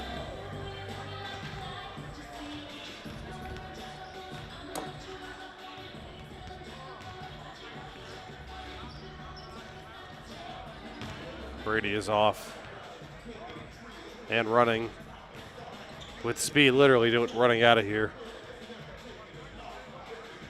See him on your feet in a little bit. Well, if you're watching this game live, as I said before, thank you for your support of Swansea Community Network. My name is Tyler Clark, 2009 graduate from Case High School, longtime cameraman for Swansea Community Network. I used to be Swansea Cable Access, doing broadcasting work now, probably about 10 years at least. For director Adam Kitchen here, the newly named Swansea Community Network. Got my Swansea Community Network shirt. Would have been a good day to wear it. Completely forgot about it. But we appreciate your support, whether you're watching us live or you're watching this after the fact on YouTube. Every view counts. If you'd like to catch up or keep up with news going on in your hometown of Swansea, Massachusetts, please subscribe. There's new content posted weekly, usually multiple times a week. Lucy Cabral broadcasting local jobs in the area. We have other people that come on and do their own private shows here inside of the booth. Lots of interesting things going on. So support your local Swansea media network. And subscribe, tune in, whether on YouTube or on the Channel 9 cable page. We're also on Facebook, Swansea Community Network. Give us a like. We'll post there as well. Home meetings, town meetings, water district meetings, school committee. Usually live, sometimes after the fact too, if you want to hear what's going on. Tune in, subscribe, and check it out. Just getting ready here for the player introductions. Brady has come out, he does that, then he comes back into the booth. We'll have Megan McDonald, Graf, will be doing the Star Spangled Banner for us. Did a fantastic job with that. For the women's game before, also holding a moment of silence for a few members of the basketball program in years past who have unfortunately passed away recently. And then from there, the 4 8-minute quarters, as you see Brady out there getting ready. 4 8-minute quarters. I thought there was going to be a running clock, but that's up to the discretion of the person doing the clock. It was kind of a hybrid model of a running clock and a true stoppage. It's certainly not going to be like you would have in a high school basketball game in the gym. Take a timeout, stoppage of play for timeouts and injuries, but other than that, pretty much just going to be fair game. If it's out of bounds, the clock will probably keep running. Free throws, that's up to the discretion. Have not had to stop due to injury, which is always a positive. Probably to keep that trend going. See some fans out in the stands, young fans, future cheerleaders. Also with signs supporting their, in some cases, their parent out there, their uncle, their sometimes their older sibling, family friend. A lot of support going on right here for this alumni game. 3rd year of the game. As we mentioned before, currently tied 1-1. The original game played in 2023. Won by the Young Guns, 53-43. And the last year's game won by the OGs, 57-56. And one of the greatest games that I have seen played in this gym. It was quite intense, actually. Went right down to the end. The Young Guns never did regain the lead or take it. I don't remember.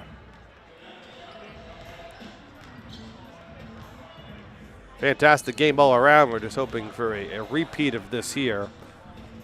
The warm-ups should be wrapping up within the next few minutes. Minute and 40 seconds, actually, is what's remaining on the time. The Young Guns will be in white, and the OGs in maroon.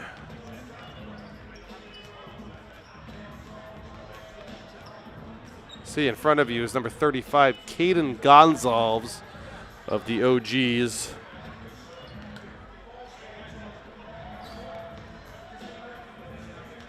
A couple players out there for the that for the Young Guns. For the OGs, Matt Plant is out there. Chris Deshay, number 5. Justin Manley hasn't taken off his warm-up shirt yet, but he's out there too.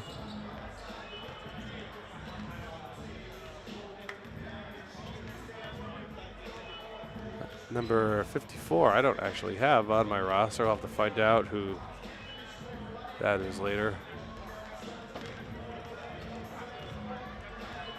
Number 10, Ben Emar, just went off screen. Shannon Orton out there, referee in the earlier game, spectator in this one. 30 seconds to go until the player introductions, as was the case at the women's game. As soon as the player introductions begin, I'll be leaving you on my end and taking you so you can listen courtside to Brady and other introductions that may be going on. That's number 10, Aiden Parent, right in front of you. That shot from the corner. Chris Gabori out, number 22, enough for that rebound.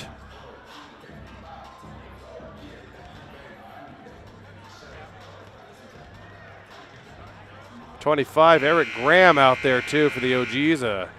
former member of the Swansea School Committee.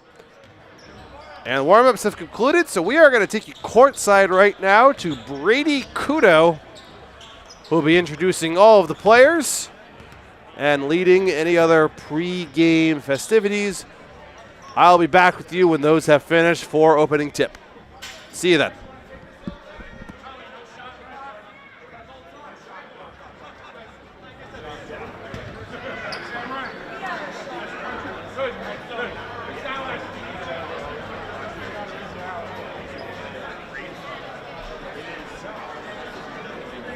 Hello once again, ladies and gentlemen. Welcome back to the Birdcage for the third annual Joseph Case High School Cardinals Men's Alumni Basketball Game.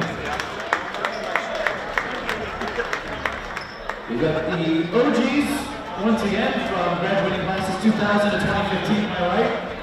And to my left, the Young Guns from graduating classes 2016 to 2024. We will begin introductions once again with the OGs.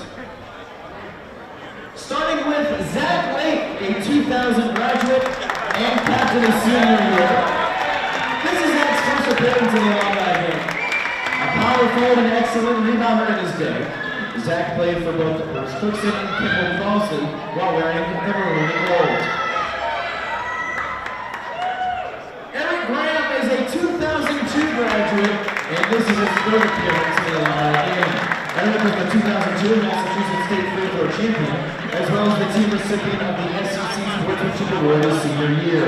Eric played for Coach Kimball Crossley.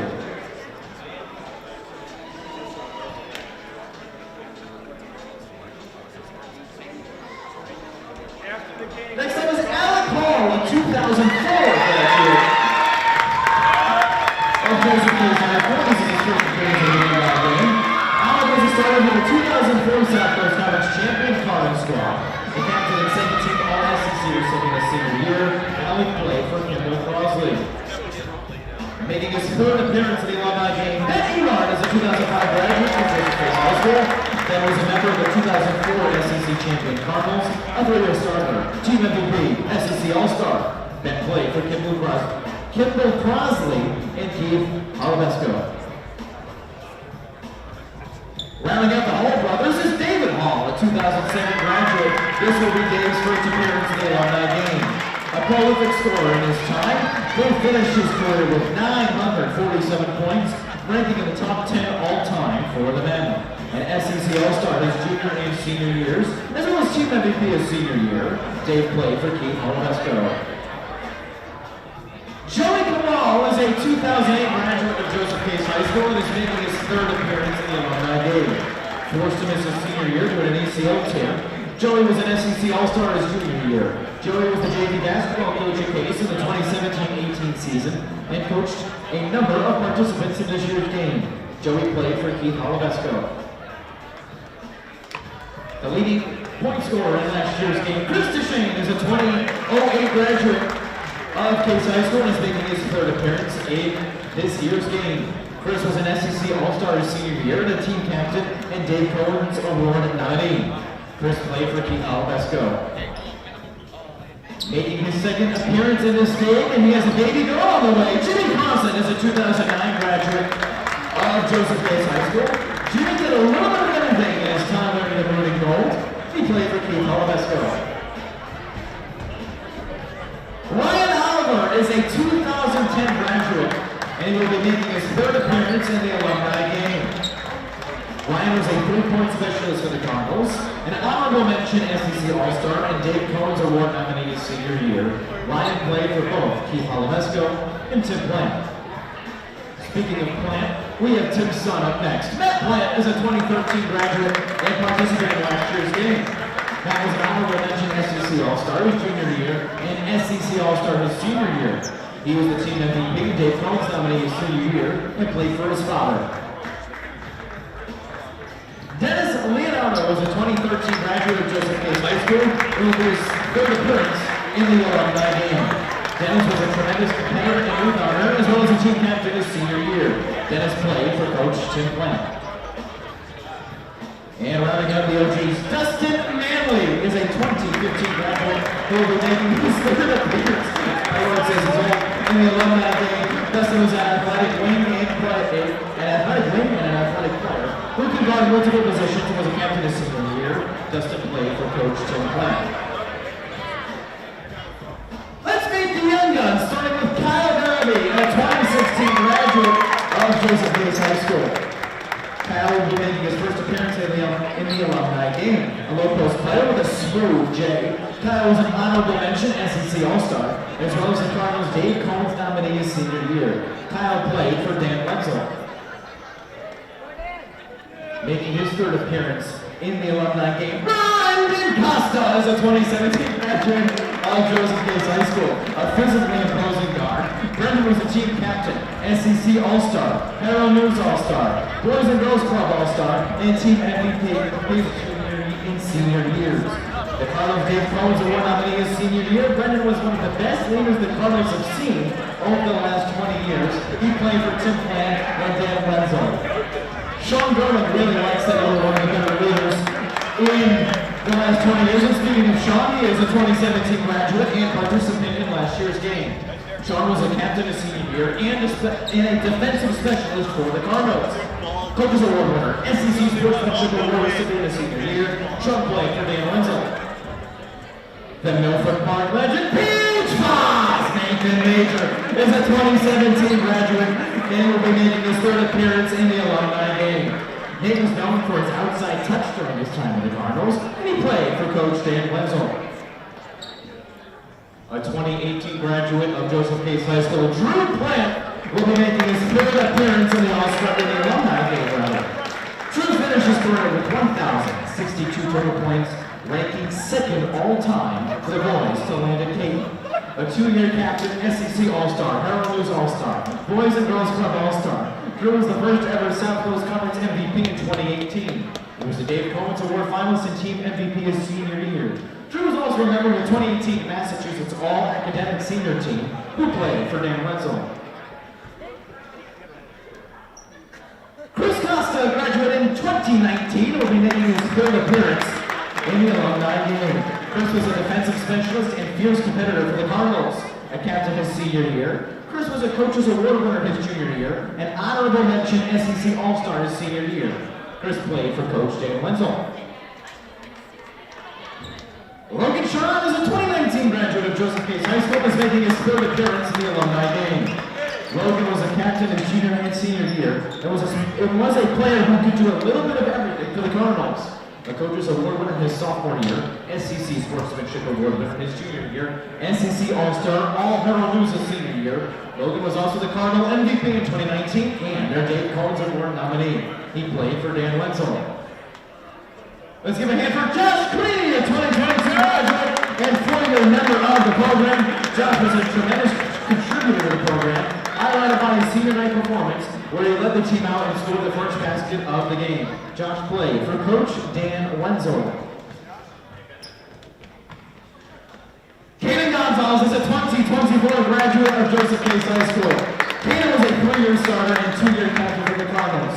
A 2-time honorable mention SEC All-Star and 3-time Coaches Award winner. Kaden was a member of the 2024 Sweet 16 Cardinals. A tremendous competitor and always willing to give up his body, Kaden took 33 charges his senior year. Kaden played for Coach Dan Wenzel. AP Aiden Parent is a 2024 graduate of Joseph Case High School. A 3-year starter, 2-year captain for the Cardinals, a 2-time honorable mention SEC All-Star. Aiden was also a member of the 2024 Sweet 16 Cardinals.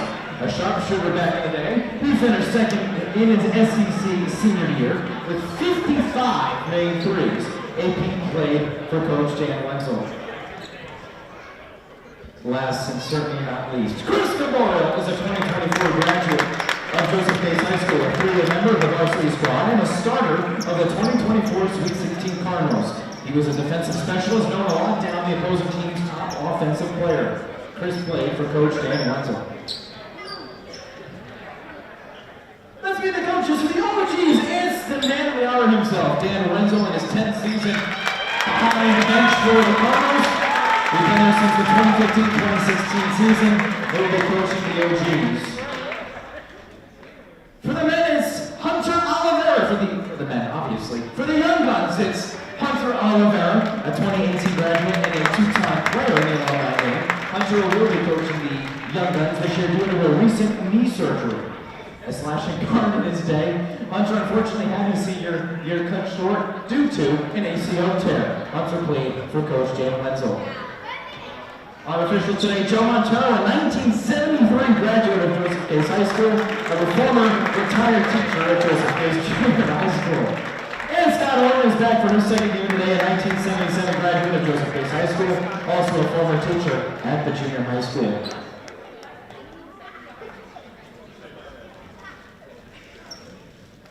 Ladies and gentlemen, I ask you all to please rise. Gentlemen, remove your caps. And before we play our national anthem, we have some heavy hearts here in Cardinal Nation. We are going to honor two members of both our men's and women's programs who we tragically lost this past year.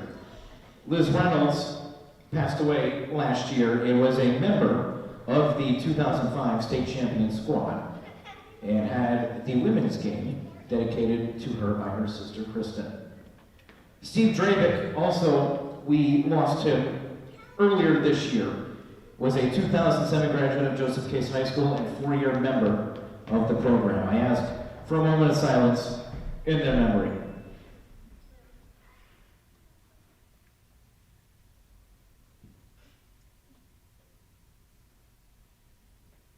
Thank you. If you could please remain standing, gentlemen, remove your caps as we honor America and those who protect its freedom, domestic and abroad, with the playing of our national anthem. She's back.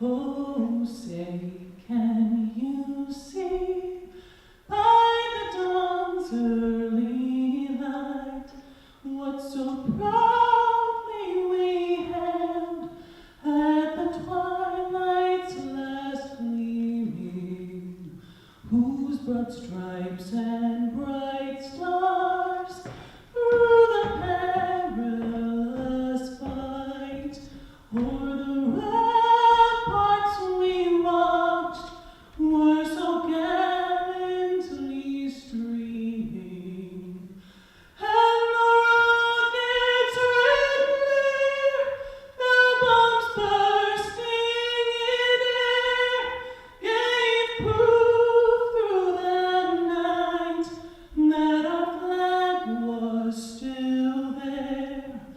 Oh, say does that star-spangled banner yet wave o'er the land of the free and all of the brave? Thank you very much, please.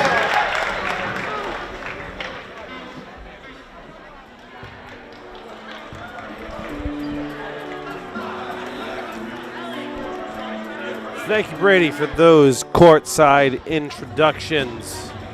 As you see him on screen there, heading back through those doors, down the ramp, into his place here at the Swansea Community Network studio. Just about ready for tip-off here from the Birdcage, the Paul Monahan Gymnasium, for round 2 of the Alumni basketball games today. So the women's game earlier, ending with a final score of the OGs 43 over the Young Guns 23.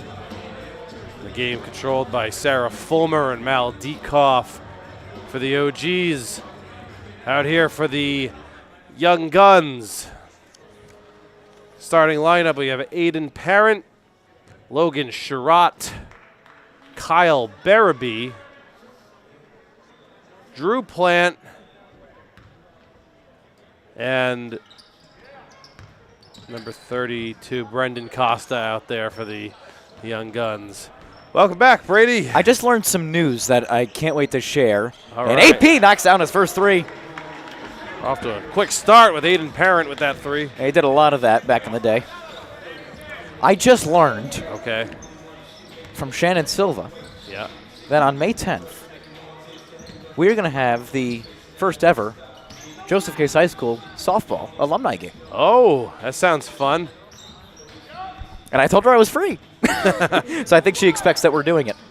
Yeah, we'll see about that as it gets closer. AP, certainly stop, sounds like pop, fun. won't go. No. No, it does. So I don't know. She was very adamant that we had to be there. I'm just conveying a message. All righty, sounds good. The OGs, by the way, we have Eric Graham, David Hall, Ben Emard. Who else is out there? Zach Lake and Alec Hall. They're both Halls. Hall brothers. Costa looking to run the floor. The elder 2-on-2. of the game today is Zach Lake, by the way. Sherratt picking up the scraps. So Young Guns off to a much faster start than last year. Yeah, 5-0. Already 5-0. Hall with time. 6:34 to go in quarter number 1. Graham one-on-one with Parent. Free throw line Hall. That pass was a little errant there. Picked Yep. up by Parent. Parent will get it back to Brendan Costa running the point. There's the dish to Plant for the easy deuce. 7-0 Young Guns.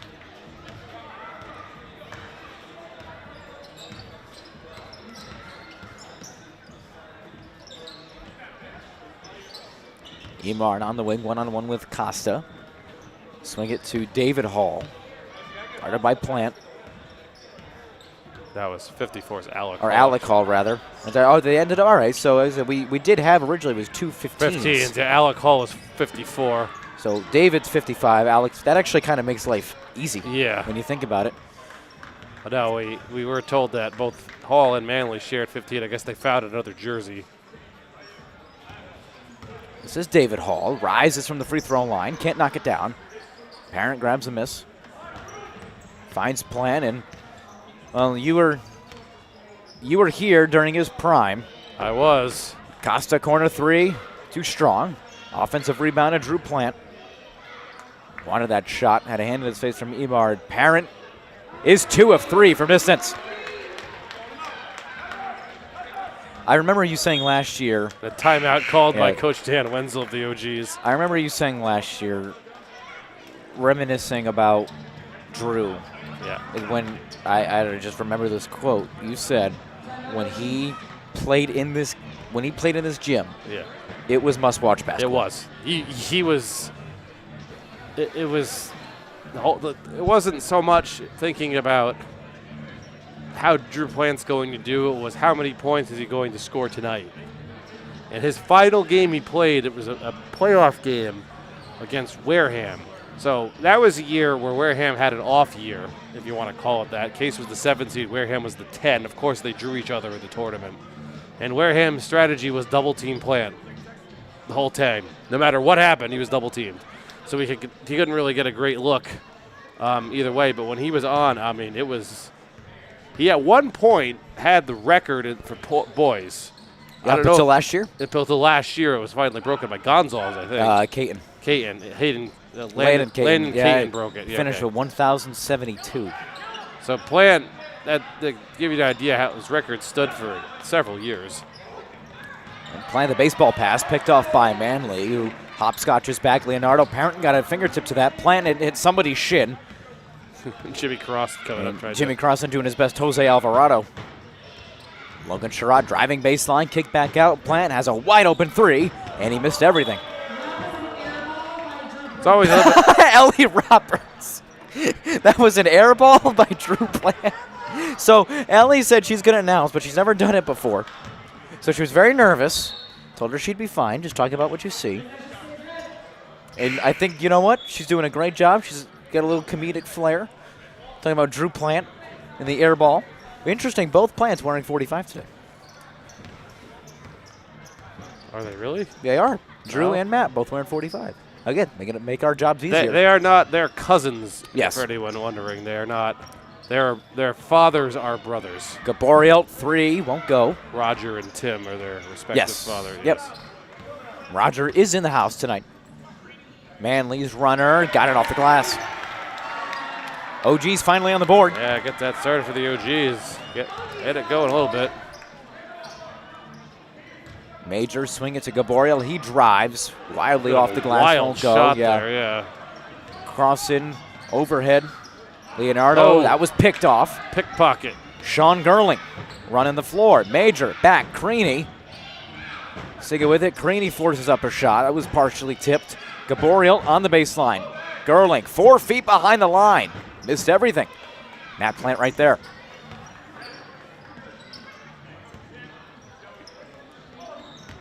Crossing baseline. His floater bounces out. Gaboriel, Leonardo dueling for the board. It's controlled by Gaboriel. Gaboriel's quite aggressive so far in this game. Gaboriel, swing it. Peach Fuzz, 3. And hit the side of the backboard. Gonzalez the offensive rebound.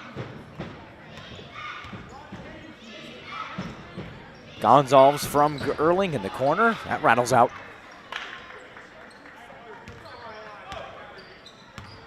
This is Ryan Oliver, 2010 graduate, 3-point specialist back in his day. You heard, Baseball shortstop. yeah, Dan Wenzel calling he wants a 10-0 run right here. Gerling, swing it. Major's extra pass. Gonzalez in the corner. Tape to tape. Gerling, 3. He left that one short. Oliver climbs the ladder for the miss. Forward to Crossan. Crossan stopping a pop. I think that was tipped a yeah, bit. Gonzalez definitely got a piece of it. Leonardo fouled on the way up. It's going to go on Major, his first. I don't think they're going to keep track of fouls. No, that's just habit. Yeah. And the clock, you can see, is running. They'll stop the clock for injuries Yeah, they and just timeouts. stopped, they just stopped it. They just did stop it? Okay. We were under the impression there was a running clock. Maybe there's not a running clock. I'm not really sure. Whatever they feel like. Whatever they want to do. Again, the point of this is to have fun. Yep. To see your old teammates again, to play with them another time.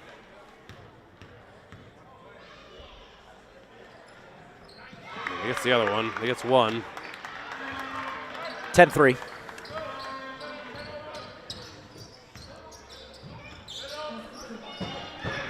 We'll see about a close game here.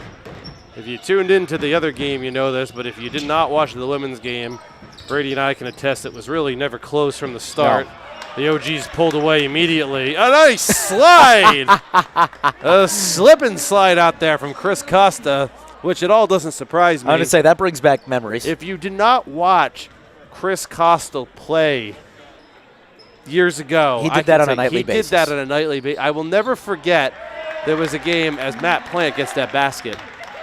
There was a ball in that corner. He was playing Seekonk where he grabbed it. He behind the back saved it to Jordan Rodricks. Major calls glass.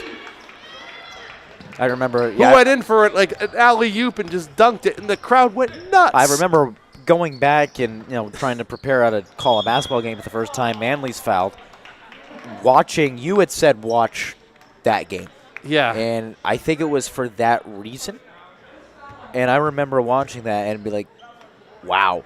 Costa, I don't care what level of sport. No, that's incredible. That crowd went nuts. Yeah. Costa would play the whole game and get 4 points. 4 points, but 9 rebounds. Yeah. 4 steals.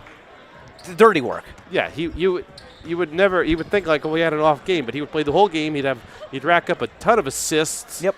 That's just the kind of player that he was. Now, his brother was an excellent basketball player, but his brother was more the scorer than he was. That, I mean, he was a football player. Right. Brendan at the end of Brendan the day. is probably, I don't know if there's much of a probably, the best quarterback I remember Case having in some time. Gerling had that sent away by Manly. Exclusively went out of the shotgun. Yeah. And went and armed him. When he came in, he really changed that program. Because the Costa brothers are not from Swansea. Their dad was working as the assistant principal, and therefore they could go to the school. I think they live in Westport. So that really worked. Oh, look at that. Good for a foul. I said they call. want an offensive foul. Final 7 seconds off the miss. Coach Dan Wenzel calling out to his team about that. And Gaboriel. Gaborio, that looked like it hit Manley last. Yeah, they're going to say white ball. Good call there by Scott Orton. Manley was. Yeah, no, excited. Gaborio heads up play there. See what Gerling decides to do. He gets it into Gaborio. Gaborio, a couple seconds. Gaborio, deep three. Did not go. Well, I was afraid that we were looking at another blowout coming, but that was actually turned into a pretty respectably close first quarter. Yeah, oh geez. 13-7. Stormed back there. A quick point breakdown for you. Dustin Manley leads the way for the OGs. He has 4. Dennis Leonardo with 1. Matt Plant with 2 for the Young Guns. Aiden Parent with a pair of 3-pointers to net 6 on the night for him. Logan Sherrod has 2. Drew Plant has 2. And Nathan Major added a tray of his own for 3. Very fast first quarter. Like that went by lightning, so. lightning speed. That was not much of a stoppage time here. We see the same cheerleaders as we saw in the earlier game out. Future Case High School cheerleaders out there practicing.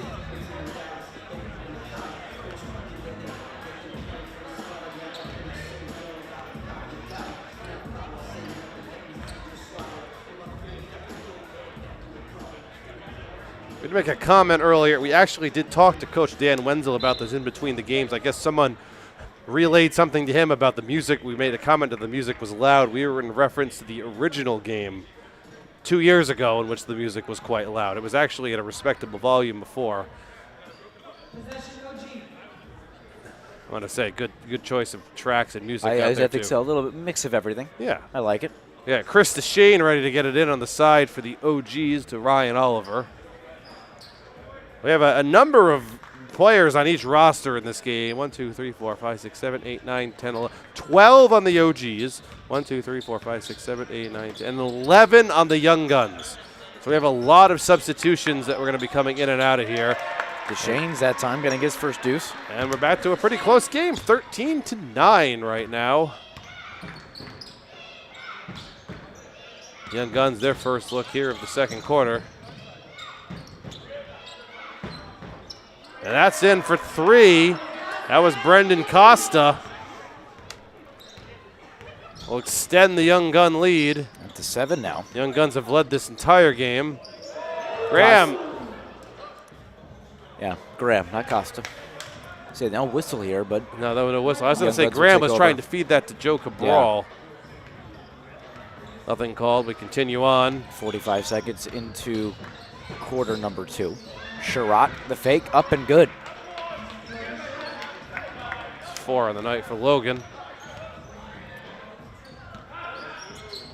Oliver deep 3. No. He knew it too. Yeah. He was money for that shot in his prime. That was his shot right there, that deep 3. And that was before the time when 3-pointers became so popular. DeShane picked the pocket of Plant. Hall running the other way. Hall threw up a wild effort. Costa grabs a miss. As I'm sure you know, the mid-2010 Golden State Warriors who really popularized that 3-point shot. Kyle Barabee from the baseline. Daraby's first 2 points. And Dan Wenzel will burn his second timeout. 20-9.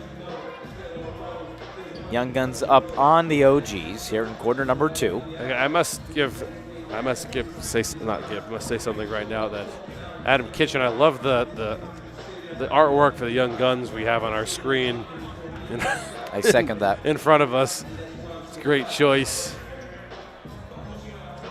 Speaking of logos, obviously the case has been the Cardinals for many years, but at least I remember a number of different iterations of that C and the helmet art that you would use.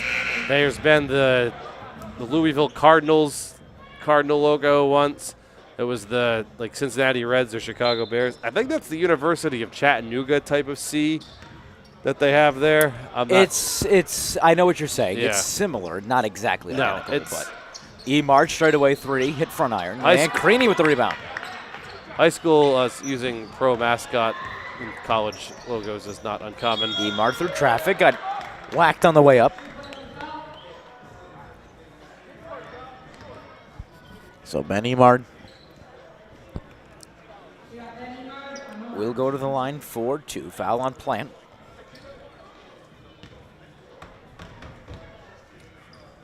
Emar looking for his first point, and he has it right there.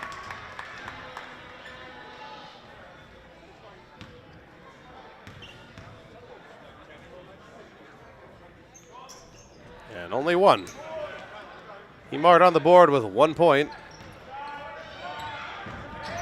20-10. Costa, no look, Sherratt, Creaney, and with a stoppage in play. Not sure if that was a kickball or a travel. Well, they're going to It's a kickball. Yep, because White's going to retain possession. White's going to retain possession. That's going to be a kickball. Creaney finds Costa, corner to 3 on the way, won't go. Hey, but you know what? Creaney's in the stat column. He has a rebound. He does. That could have been an assist, too. Leonardo knocks down a 3. Back to a 7-point game. It's just so casual about it. Just, yeah, no big Yeah. deal. Just, they're going to shoot. Plant rises, can't hit. Offensive rebound. Kyle Barabee couldn't cash in. Alec Hall. A 7-point game. Dump it down low. Leonardo off the glass and in. It's a 5-point game. Young Gun, the OGs, excuse me, are heating up. Already have 8 points in the quarter. Plant hit front iron, and this will bounce out of play.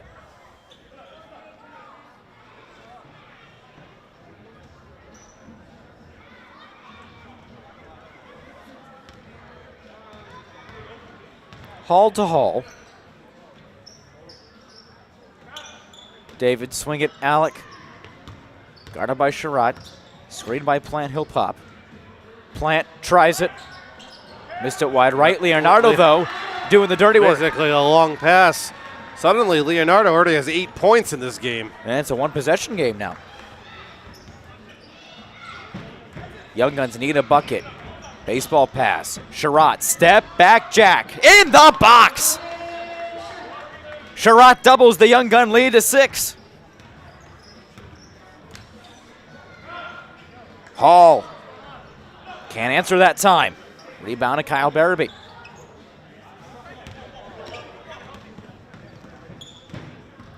Sherratt drives to the left hand, puts one up, can't get the roll. Matt Plant Just goes to the tippy toes. Just stands and plucks it. Now, there are some tall players in this game, but Yeah. if you compare it to how Sarah Fulmer was earlier. But nobody's going to beat McConnell. No, James. Yeah. Meg's pretty tall, he too, was but- playing. The whole McConnell family is just tall. Must be nice. So, line change out for the Young Guns.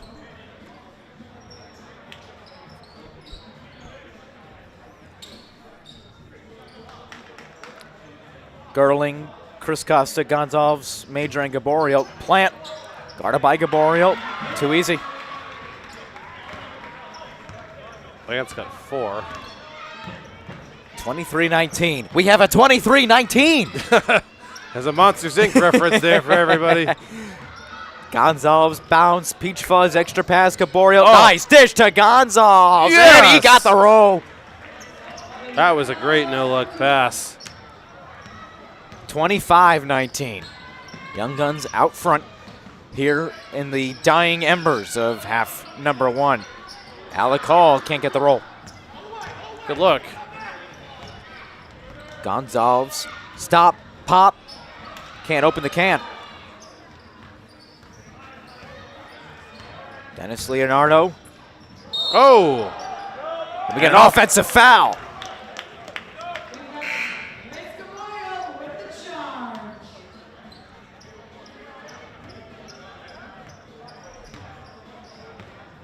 Dennis has been hitting the gym. You notice that? Yeah. Biceps. Some of these guys out Man. there are pretty good shape. Yeah, much bigger than, I mean, he was coaching last year and he had a sweatshirt on A lot. because he had his arm surgery, but Dennis looks great. A lot Oh, and better a steal. A lot better shape than I am. David Hall for 2. No, you're in good shape. Glad you think it. I don't. No, stop.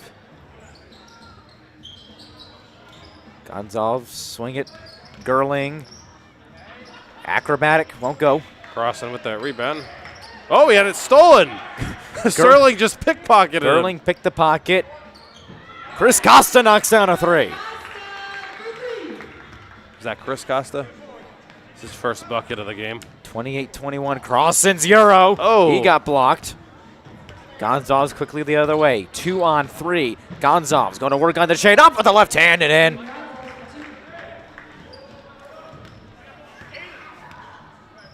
They're down to 3 players on the Young Guns who have yet to score.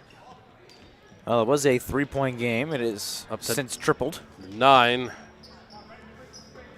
Oliver in Good the corner. game. Crossan all around. hit front iron. Gerling tracks down the long rebound.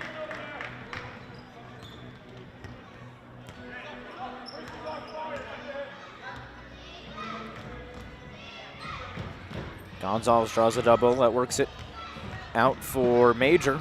Finds Chris Costa. Thought about it. Did Chris. Gonzalez, extra pass. Costa, right wing 3. Hit front iron. 9-point game. Minute and 30 90 left. seconds to go in half 1. As I said before, we know how much time is left whenever you know, too. Gaboriel off the We steal. can't see Chris the clock. Gaboriel up with the right hand. Can't finish. Offensive rebound. Chris Costa, who took a whack in the face, Yeah, he's hurting now. will arch this to Gonzalez. Major stop. Pop. You bet. Use that backboard. Why not? It's there for a reason.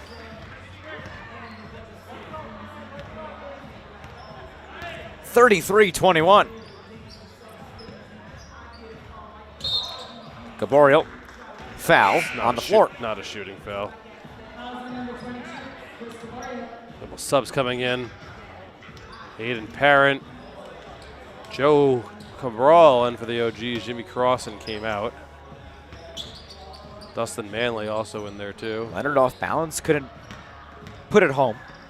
Major up ahead. That was tipped by Joey Cabral. First time we've said his name today. Cabral was dealing with a left shoulder injury coming into today, but he said he feels great. Leonardo, No good. Manley offensive rebound, had that stripped. This should stay with red, and it will.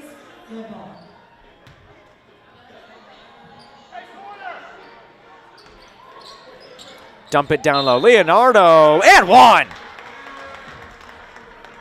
Parent will pick up the foul. Leonardo actually leads all scorers in this game, for both teams. Considering he hasn't played a game in 2 years, he's having himself a good one. He didn't play. He played. He was hurt last year. Yeah, that's right. He was injured, but he played 2 years Played ago. the first year, yep. Leonardo makes it a 3-point play. And the deficit for the OGs has been cut to single digits.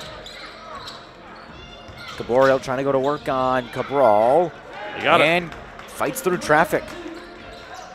11-point game now. Joey Cabral trying to kick it into fourth gear. Oliver, hand in his face. That won't go. This will bounce out of play. The Young Guns will take over here in the final moments of half number 1.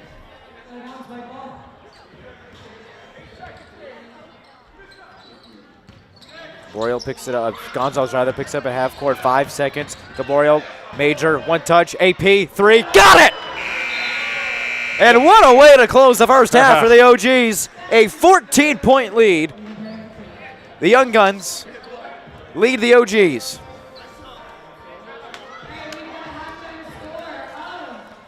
Quick point breakdown before we take a break for halftime for the OGs. Chris DeShane with 2. Ben Emart has 1. Dustin Manley has 4. Dennis Leonardo leads all scorers with 11. Matt Plant has 4. David Hall with 2 for the Young Guns. Aiden Parent leads their way with 9. Chris Gaboriel with 2. Logan Sherratt with 7. Brendan Costa has 3. Caden Gonzalez 4. Chris Costa 3. Kyle Barabee 2. Drew Plant 2. Nathan Major with 6. We have Brady Couto, Tyler Clark, Swansea Community Network. We're going to take a brief break for halftime, but we'll be back in a few minutes to bring you second half action.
So far, it's been a great one so far, actually.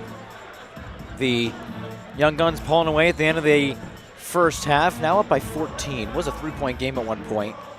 And Young Guns, they're getting it done from distance. Brady, I'm pretty impressed, really both teams, but especially the Young Guns, with how, you know, they've really kind of kept their poise despite some of them not really playing basketball anymore or not having been doing so for some time as they just keep getting offensive rebounds here. Brendan Costa took a couple shots. Aiden Parent leading the Young Guns right now. He leads with 9 points. Dennis Leonardo is the leading scorer for both teams with 11. Now we've switched sides, so we have the Young Guns still in white going left, and the OGs in maroon going to the right. Sherratt, you got.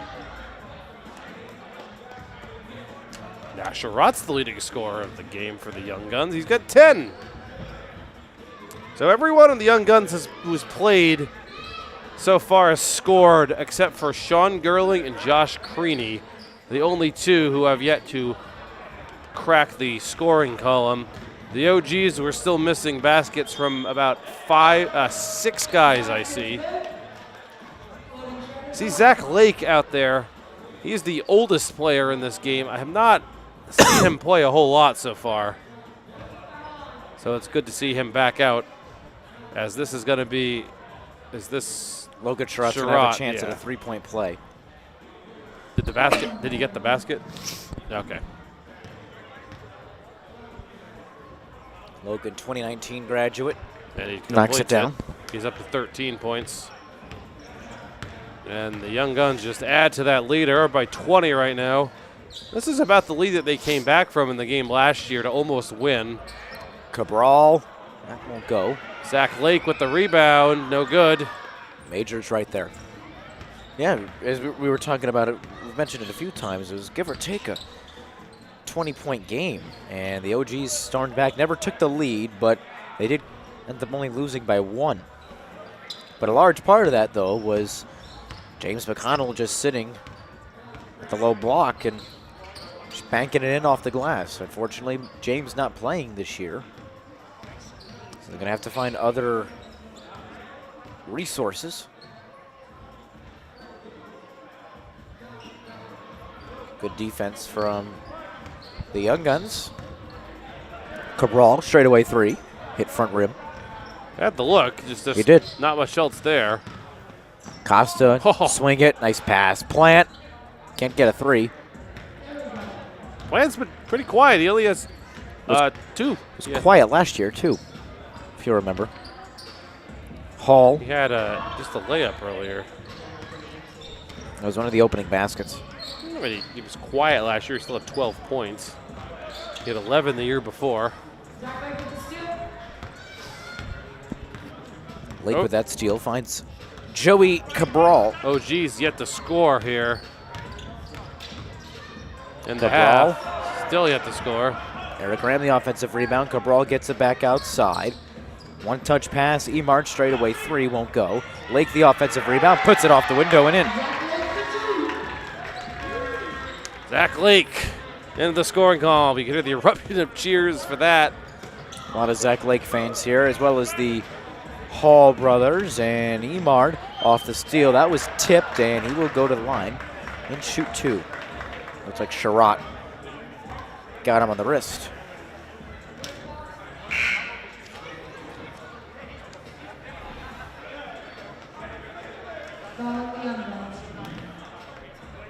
Mass exodus of people coming out. Line changes, and I'm still in Hockey World from last night. What he did? Was it a men's or women's game? I had a men's game on the radio, Quinnipiac and Dartmouth. Quinnipiac won 5-4 in overtime.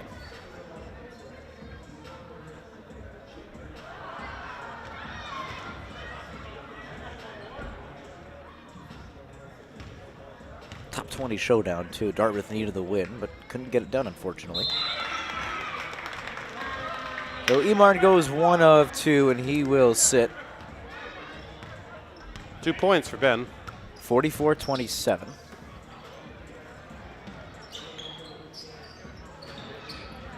Costa, far side corner, Sherratt. Extra pass, Major, open three.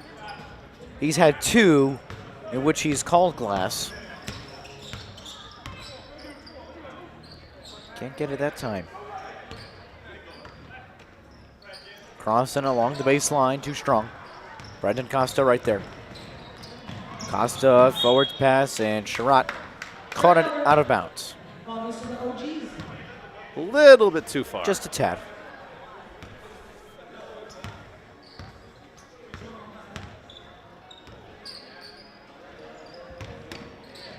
Manley.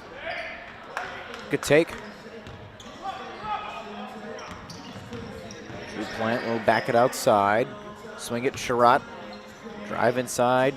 Kick out. Costa, three is good.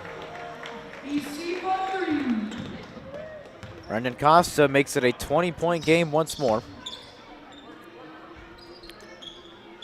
Matt Plant unable to get that J to fall. Plant takes some contact. Sherratt open three is good. Just pouring it on at this point. The lead has been stretched to 23, and you've got a timeout on the floor. It's like a mass substitution. Well, Leonardo was confused. It was a full timeout, actually. Leonardo was ready to inbound that ball, but a timeout was called. Well, Sherratt is now up to 16 points. I would say if this continues, he would be the MVP of the game. I would agree. I don't know if they officially gave an MVP for the women's Well, they had game. a trophy, but I'm not sure if they officially gave an MVP. If I were to give an MVP to the women's game, I'd gotta give be it Fulmer. Sarah Fulmer. She technically wasn't the leading point scorer. She made buckets when she needed to. She had one fewer point than Mel Dekoff had in that game, but she was all over those rebounds. We gotta talk to Dan. What if we played next year? You're on the OG, I'm on the Young Guns. No. Why? It's a great idea. I've not played basketball since I was about 14. I haven't played basketball in like organized basketball in years. I would be a detriment to the team. That's not true. Manley circus shot wouldn't go. I think we should talk to her. Or at least, I don't know. Yeah. You're welcome to talk to him. Keegan can call the game. Yeah. Where is Keegan today? Is he still at college? He's at college, but he does have a couple of hockey games today.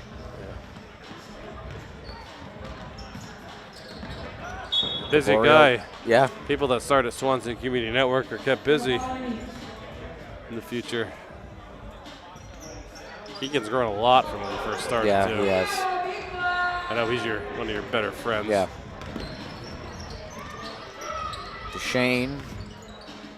Manley back outside. Leonardo dump it to Plan, and he got the roll. And I see Uncle Roger, who's a happy man along the padding there. This pass too tall for Aiden Parent. Shout out to Jonah Carini retrieving that loose ball. Roger plans at the point where no matter who wins, he wins anyway. Yes. His nephew wins or his son wins, and I'll tell you right now, unless there's some sort of humongous comeback, it looks like it's going to be his son who's going to win this one. And the lead is 21. Leonardo just would not give up on that. That's now 19. Leonardo himself has 13. Gonzalez tried to force it into Gerling, but pass out of his reach.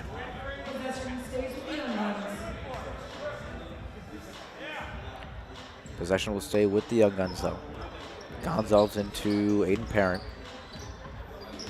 Screen by Gerling. Parent launches a three and knocks it down.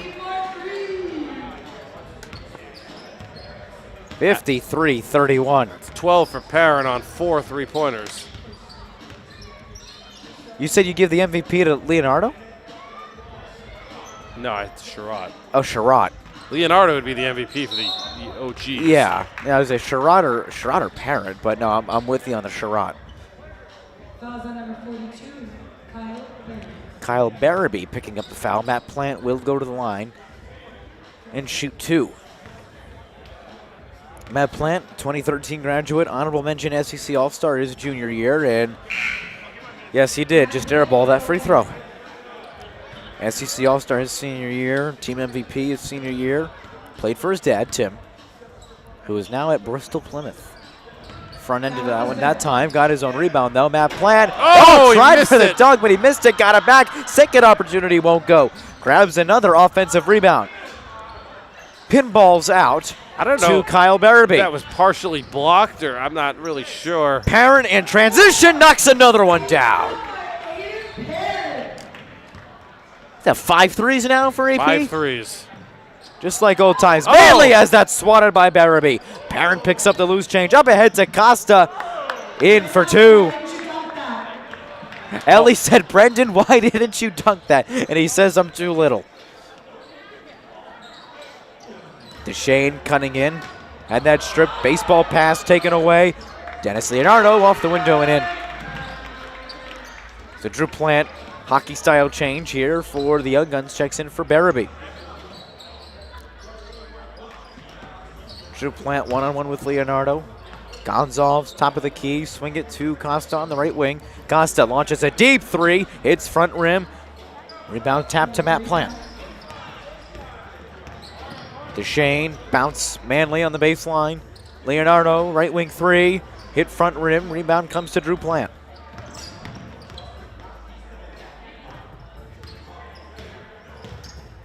.30 seconds to go in the third. Gonzalez got a 3. 61-33. Told you the Young Guns were going to run away with this. You were definitely correct. Matt Plant gets 2 back.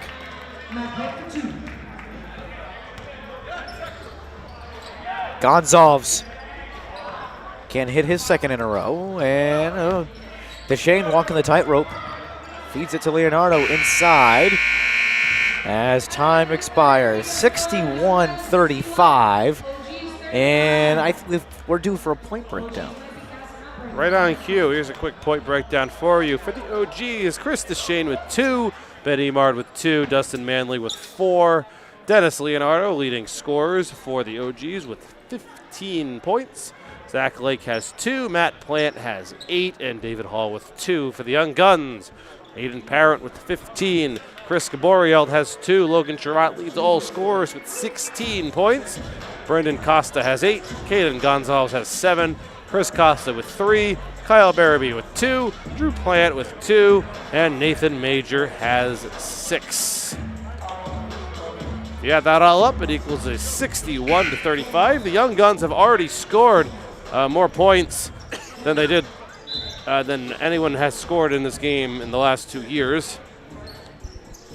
We're making history today inside the birdcage. 53-43 final in the first year in 2023, and the last year's a 57-56 victory for the OGs over the Young Guns. Alec Hall with 1 foot inside the line, couldn't get it to go. Offensive rebound to Oliver, swing it to the left wing. Joey Cabral tries a 3, hit front rim. Offensive rebound, the free throw line to DeShane.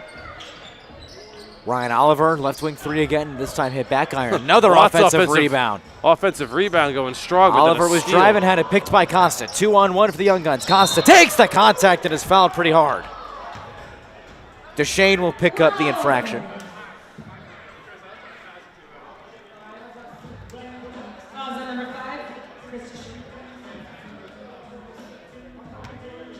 So CC will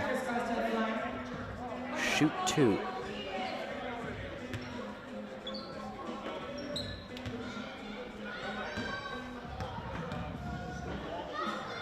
Also just looking to add, it's got 1.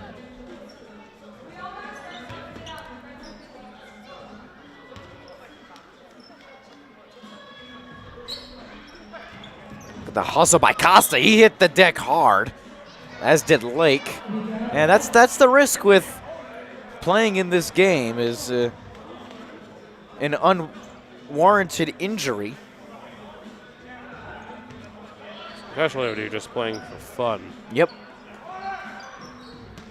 Costa. High pass. Sherratt climbs the ladder. Logan driving, kick out. Gerling, jab step. Gerling. Couple fakes on Jimmy Cross, and Gerling, kick out, Costa, right wing, 3 is short, and the rebound pops to Jimmy Crossan. Gerling is yet to score in this. Just shocking. I haven't seen him play a ton either. No, taking it easy this year. Hall swarmed by Gaboriel, down on the block, Lake spinning his way into the paint, too strong off the glass, rebound, and we're going to have an offensive over the back on Zach Lake as Chris Costa was fighting for the rebound. 6:50 to go in regulation, 62-35 Young Guns. Sherratt, jump stop, got his dribble back, up, under, and in. First layup there to get it in. Oliver straightaway 3. Still looking for that. Yeah, he's been searching for it all game. Good defense from Sherratt. Hall, led by Gaboriel again, finds DeShane. Joey Cabral, screened by Oliver. Cabral dicing his way in, off of one leg, gets it for 2. That's his first bucket. He's on the board. We're down to 4 members of the OGs who have yet to score. Who hasn't scored in total? Ryan Oliver has not scored. Jimmy Crossan, Eric Graham, Alec Hall for the OGs. Sean Gerling and Josh Creaney for the Young Guns, waiting to get on the scoreboard. That's a 2-pointer. Didn't go anyway. Just not there for Oliver today, unfortunately. Has been the past couple of years. He's played very well. I mean, he's still playing well. Gerling. Oh, that was a front-ended. It's a Caitlin Clark 3 right there. Alec Hall. Money. Got it. That's his first bucket on cue. All right, so we're down to 5 total. 5 players, 5 men have yet to score. Sherratt up, under. Can't get the roll. Everyone's kind of slowing down out there right gassed. DeShane, 3. At the side of the rim. Costa grabs a miss. Costa, kick, Gaboriel, extra pass, Sherratt. The up fake, Gerling. Major, deep 3. Wow, that was long way out. The amount of activity at the beginning of the game versus now was noticeable. Zach Lake. Oh, almost got the roll. Wasn't a shooter back in the day. 2000 graduate. 2000. Power forward and an excellent rebounder. Costa? No. Played for retired athletic director Bruce Cookson and Kimball Crossley during his time. And a timeout called. 64-40. Young Guns have the lead here in the 3rd annual men's alumni basketball game.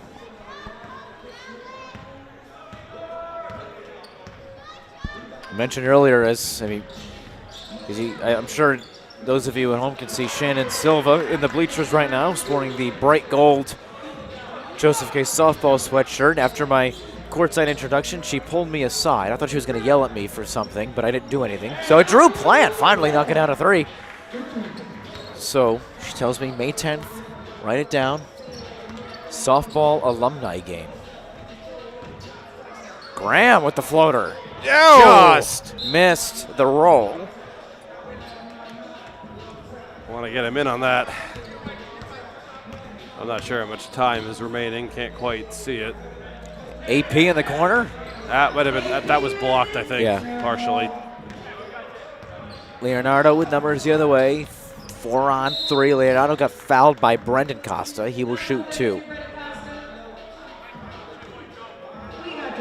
3:23 to go in regulation.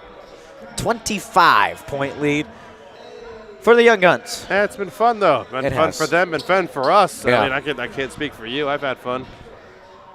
Yeah, this is one of my favorite events of the year. Back in here. It really is. Always look forward to the alumni game. Hope that this is obviously the men's been going on for 3 years, and the women, I cannot imagine it wouldn't be back Leonardo gets one of two to drop. I would certainly think it'd be back next year. I think it was successful. I think so, too. You just roll out the 2005 championship team again. Oh, and a steal by Graham. Graham just picked Creaney's pocket. And Plant trying to win it back. Leonardo for two. Just add to his total. Leonardo has played exceptionally for the OGs. He has 18 points. AP on the offensive glass, got the roll. It's his first non-three-pointer of this game. Yes, it is. 24-point lead for the Young Guns. And they will set a new point record. They already had it going into the quarter. They did. Matt Plant, too soft. His cousin gets that rebound. And Drew right there. Plant, triple team, corner three, aided Parent. Oh! In and out. Had the look. You did. That was his shot. Ben Emar, deep three. Short. Rebound tap to Dustin Manley for two. Manley, haven't said his name much since the first quarter, but he's up to 6.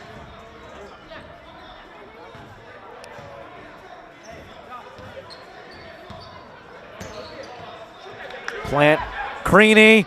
Oh! Couldn't get the roll. The crowd wanted it, too. Yes, they did. He had a good look. Emard, I think that was supposed to be a lob to Plant. I think that was a failed alley-oop there. Costa, nifty move. Gonzalez, baseline, stays in bounds. Plant, Creaney, three. Oh. Missed it. Get him a look closer to the basket next time. Leonardo finds Manley, open three. Rattles out. Offensive rebound, Matt Plant. Emard, baseline. Ben Emard couldn't finish. Brandon Costa controls the miss. Minute 10 to go. And we've got whistles and timeout on the floor. The minute 4, or is that a 9? One or the other. Under a minute 10. We'll call it at that. A mass exodus of players in and out. Line change. I got to keep Creaney in. Creaney, long two, just missed.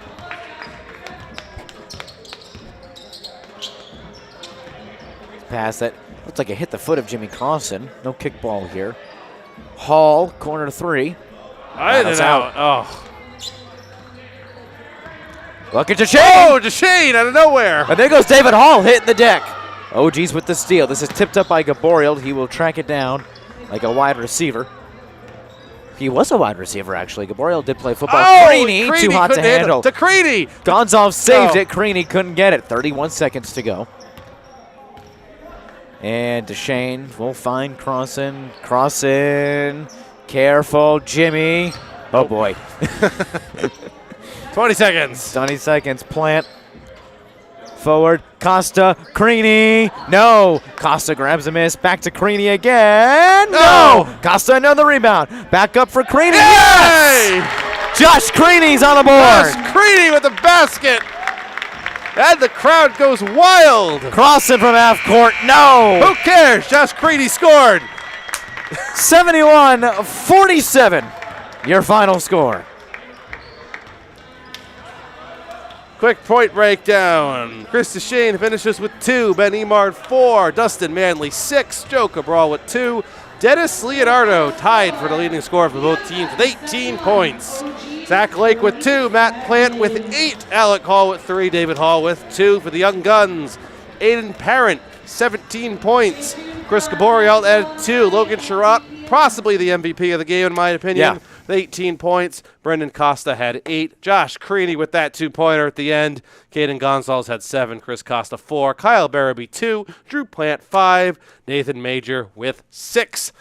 71-47 final score. The OGs win this one pretty handily, controlling the game. Young from the Guns beginning. win this. Young Guns, excuse me. Yes, the Young Guns. I wrote the No, score in the wrong I place. made that mistake earlier. At Young the, Guns at the half. win this 71-47. OGs won the women's game.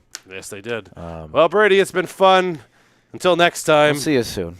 See you all as soon. the group picture will take place between the current Cardinals, the OGs, and the Young Guns. What a good picture to end on. But I'm Tyler Clark. This is Brady Couto, Swansea Community Network. Thank you for joining us, especially if you watched live today. Always appreciate your support. And until next time, have a wonderful day.